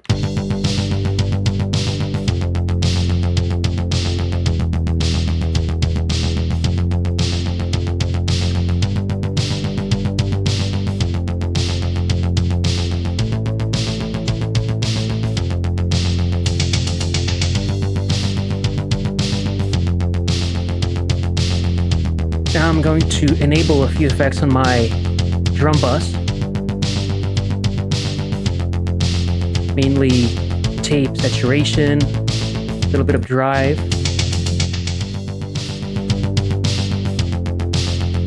Just to warm it up a little bit.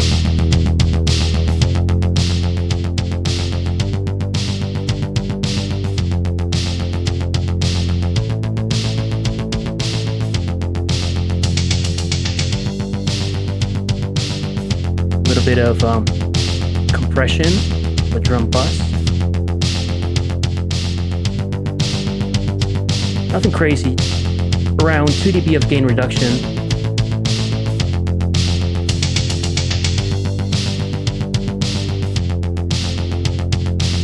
Like so.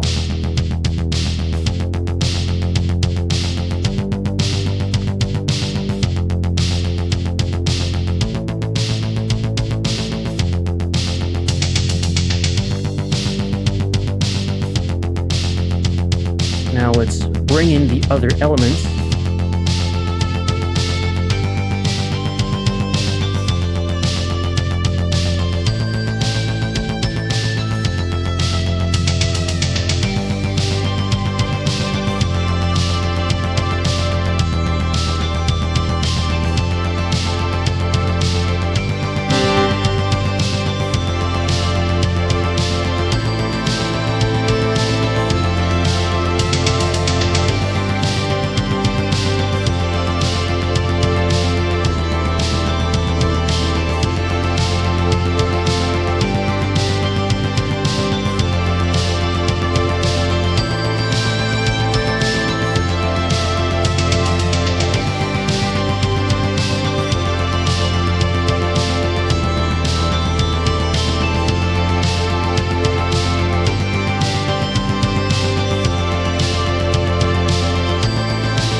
I'm cutting out a lot of the lows and highs because I don't want it to be so full frequency because it steps on everyone else's toes. I want this element to be more in the background, supporting, not taking up all of the EQ space available.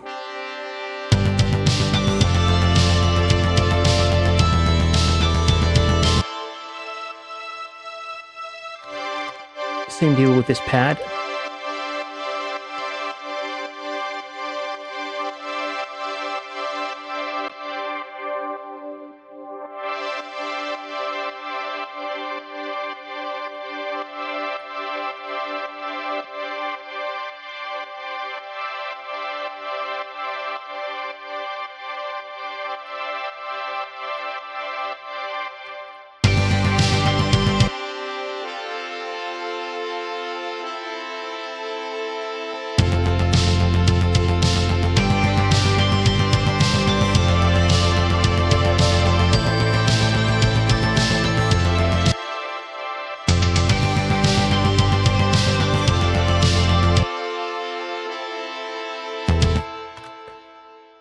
Possibly this pad,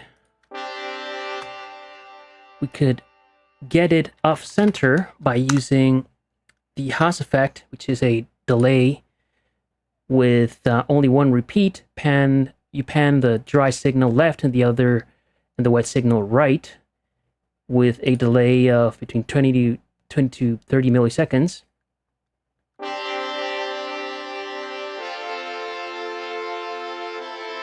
And it sends it to the sides and leaves like a whole gap in the middle. Without it, it's dead center. With it, off to the sides. So now we have our pad number 1 off to the sides, the ARP in the center. The same as with the pad. Pad number 2. Oops, computer is struggling there a little bit.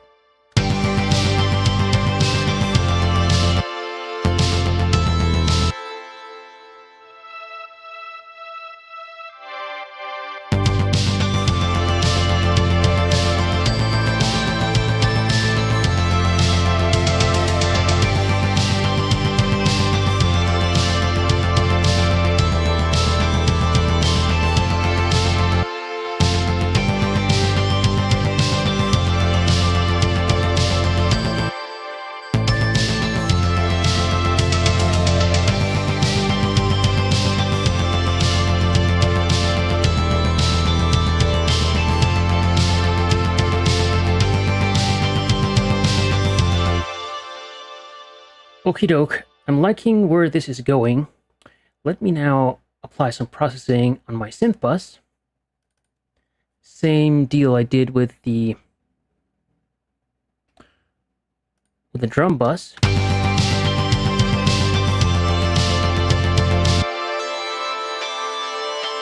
Some tape.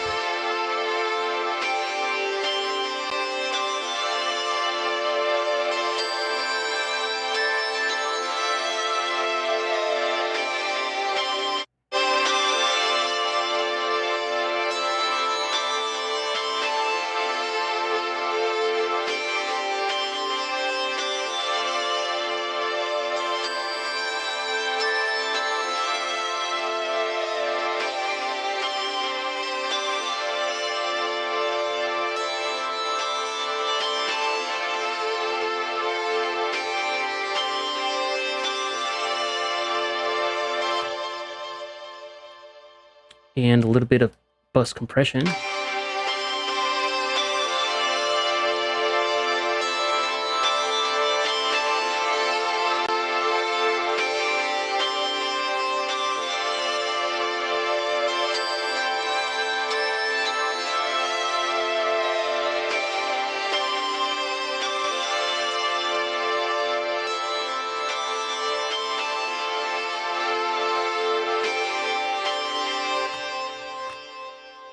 Nothing to go crazy about, just to give the synths a little bit more glue.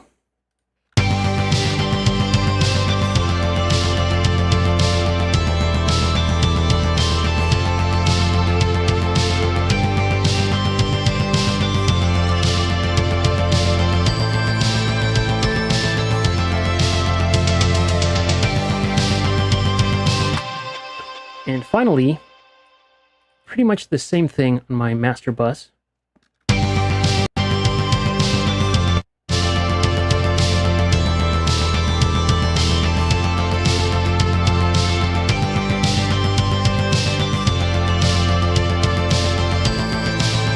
Tape.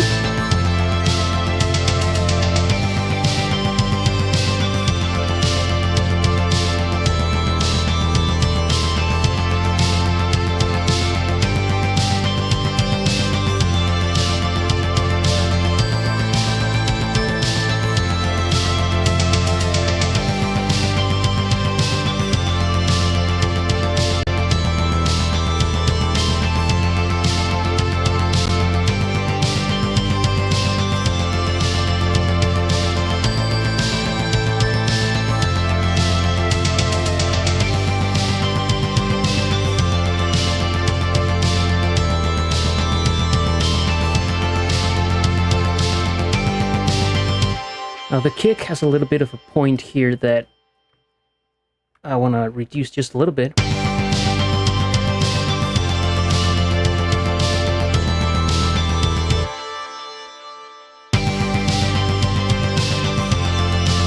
And finally, the famous SSL bus compressor, my master fader.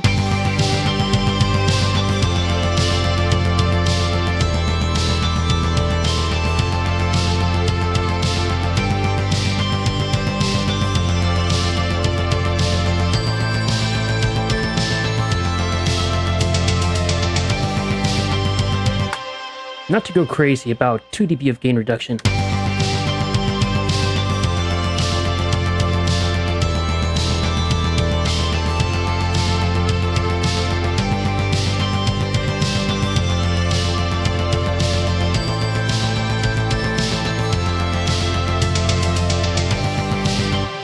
Okay, I think this is sounding really good. So from here, I'm gonna move on to the next section and make it sound good. I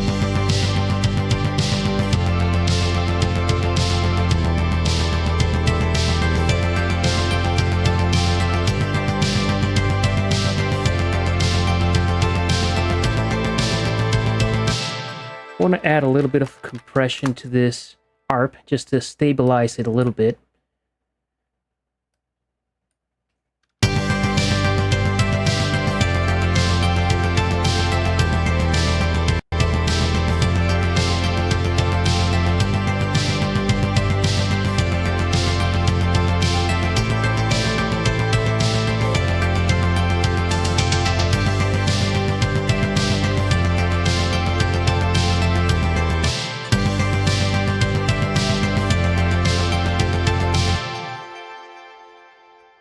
I'm liking it. Oh, and I think on this section, well, no, we did use the pad. I thought that we hadn't used pad 1 before.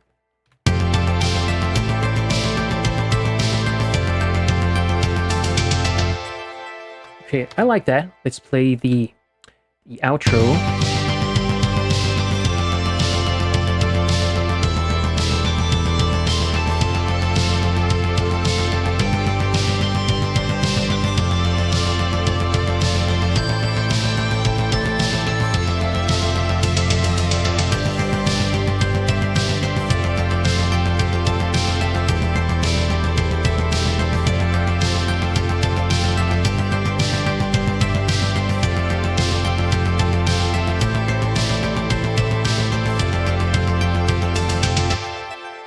I'm liking this very much.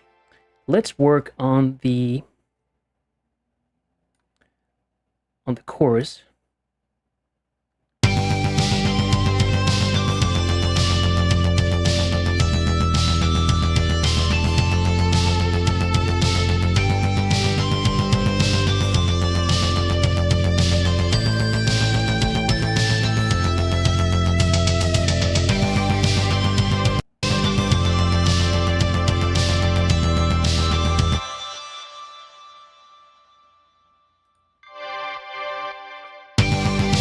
For example, here in the second part of the chorus, or the second half, whatever you want to call it, I feel like this pad 2 should be louder. And this is where automation comes in, because if I now come in and tweak this fader, it's going to undo the work that I did here, right? So that's why I like to first work on certain sections, and then I know that after the first section that I worked on, anything else I need to adjust with automation.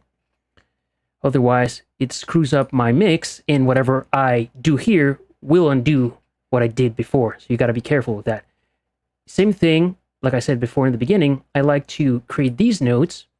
So whatever I do, if I change this automation like so, it's not going to change. It's not going to change it down the line. Okay, so like I said, I felt like this pad needed to be up possibly like 2.5 dB or so. Let's see.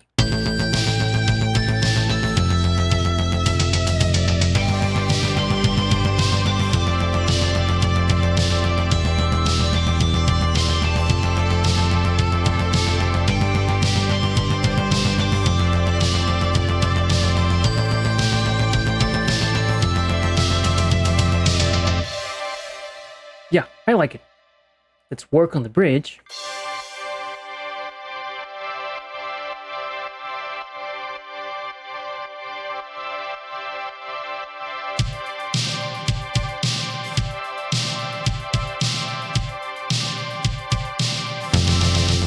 Okay, so here, this bass sounds super loud to me.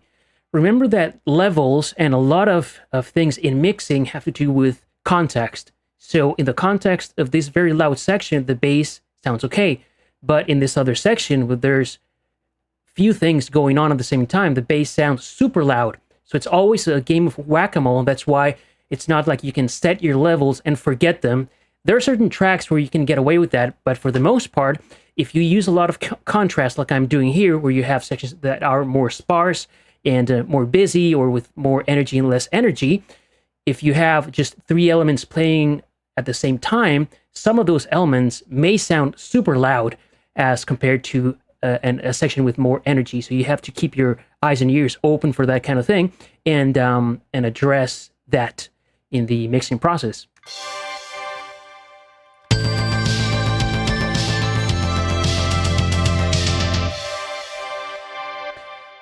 Same deal. I feel like this pad 2 on this section could be even louder than the section before. But I'm not touching its level down the line, just here.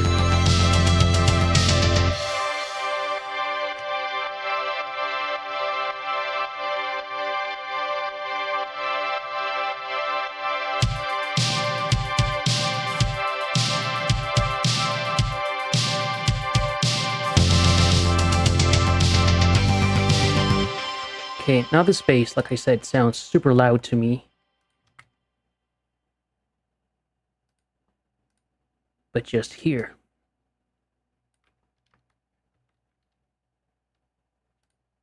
Create my automation node so I don't screw up anything down the line. So I'm free to bring this down however much I feel like, maybe 3 dB.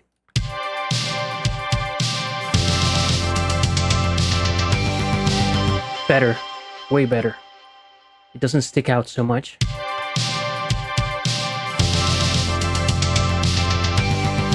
And you see, you can't really feel that the bass from here to the next section, there's a bump of 3 dB, which is quite substantial, but you can feel it because of the context. Here, there's only 2 more elements playing at the same time, but so it's more naked, and on this other section, with so much going on, we can't feel that difference, and that's fine. That's exactly what I wanted. Okay, so I think we have the bridge, the chorus.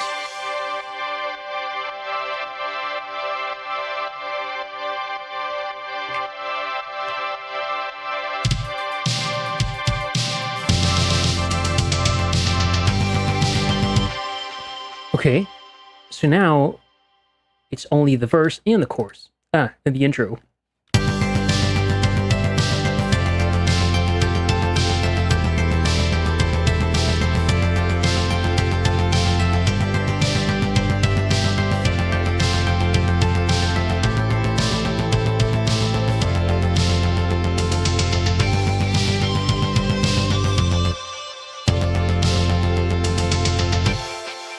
For example, here, we can increase the effect of the gap in the drums, maybe by pulling back the pad as well.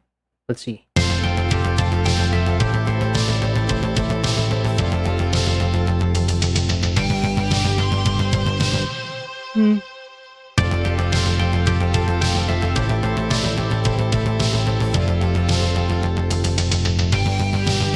Yeah, I'm gonna leave it like that. That's cool. I like the level of the ARP here. I'm not gonna touch it, and I like how it filters out in the intro.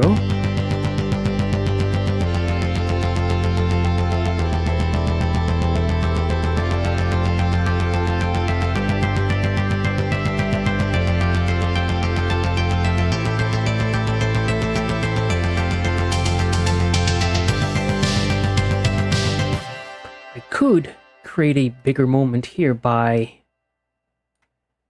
doing something like this. Let's see how it sounds.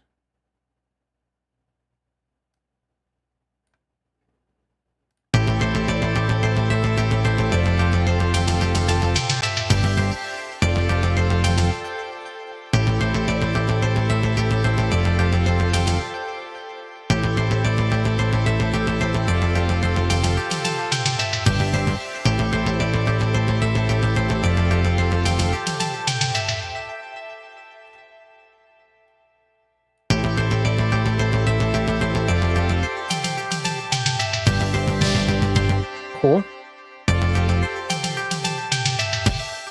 What if we muted this guy? Like so.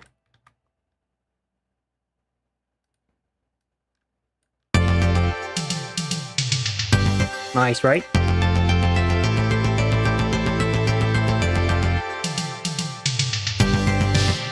Cool.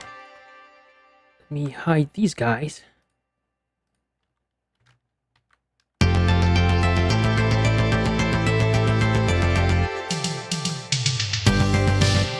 Now, I don't know if you noticed, but now, without anything else playing, the level of the tom fill is very wimpy. It sounds weak. So I need to bump it up with automation. Why? Because on the other sections or transitions, it's fine, at least in terms of level. So I'm going to automate this Tom's VCA channel here.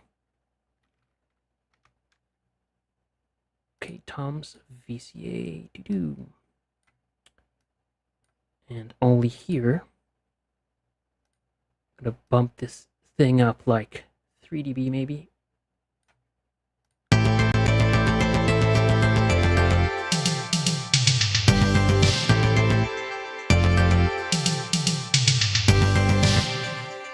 Maybe that was too much, like 2.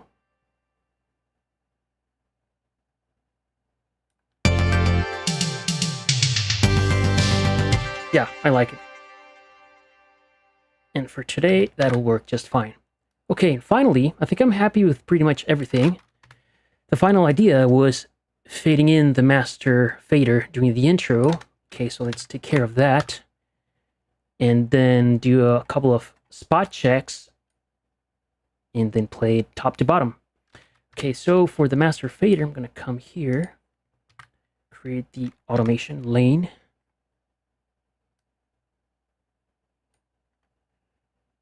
This is my intro. Remember my principle. I'm going to create a note here so I don't screw anything else down the line.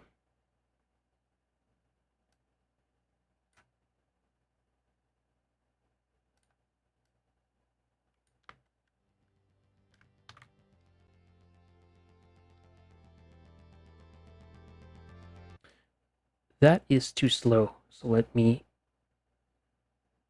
turn it into an exponential curve, like so.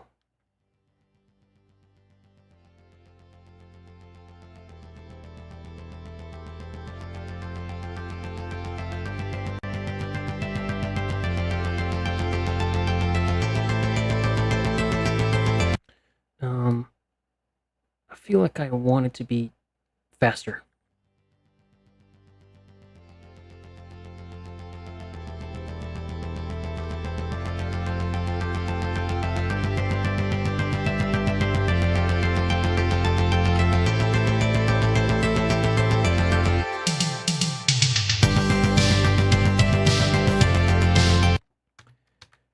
Yes, that'll work. So that was the final idea that I had for the arrangement and mixing part.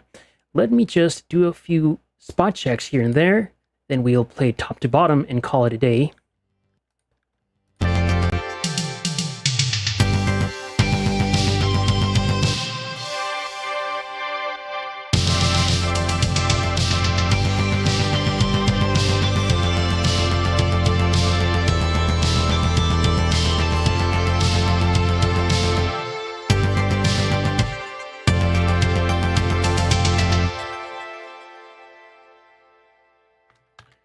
Yeah, I think we're done.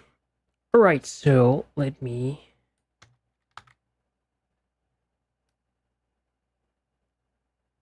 do that. And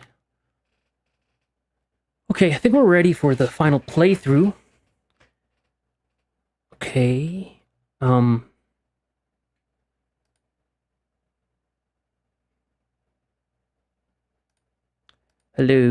Has something weird happened to my mic?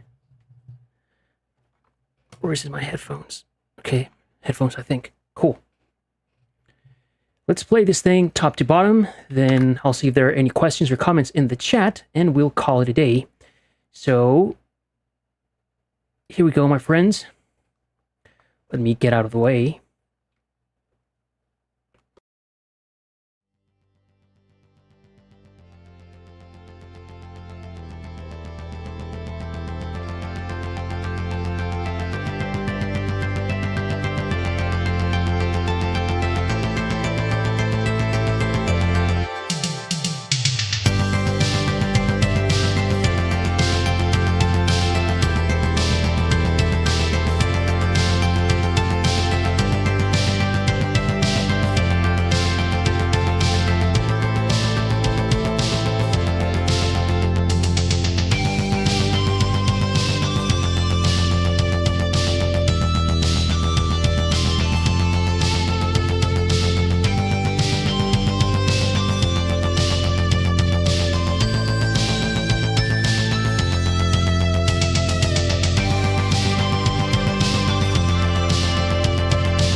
All right, my friends, thank you very much for being with me here today. I had a lot of fun creating this piece of music live in front of you guys, warts and all. And I'm really happy with it, and consider that we're only using the Korg Wavestation for all of our synth needs. Pretty cool. It's a very, very cool synth. It has some unique textures, and it certainly can do some of the subtractive, typical synthwave stuff. So it's very worthwhile checking out. Thank you very much for being here. I don't see any other comments or questions there in the chat. So I'll catch you guys in the next one. And if you have any questions or comments, you know where to find me. Just comment in one of my videos, and that'll be pretty much it.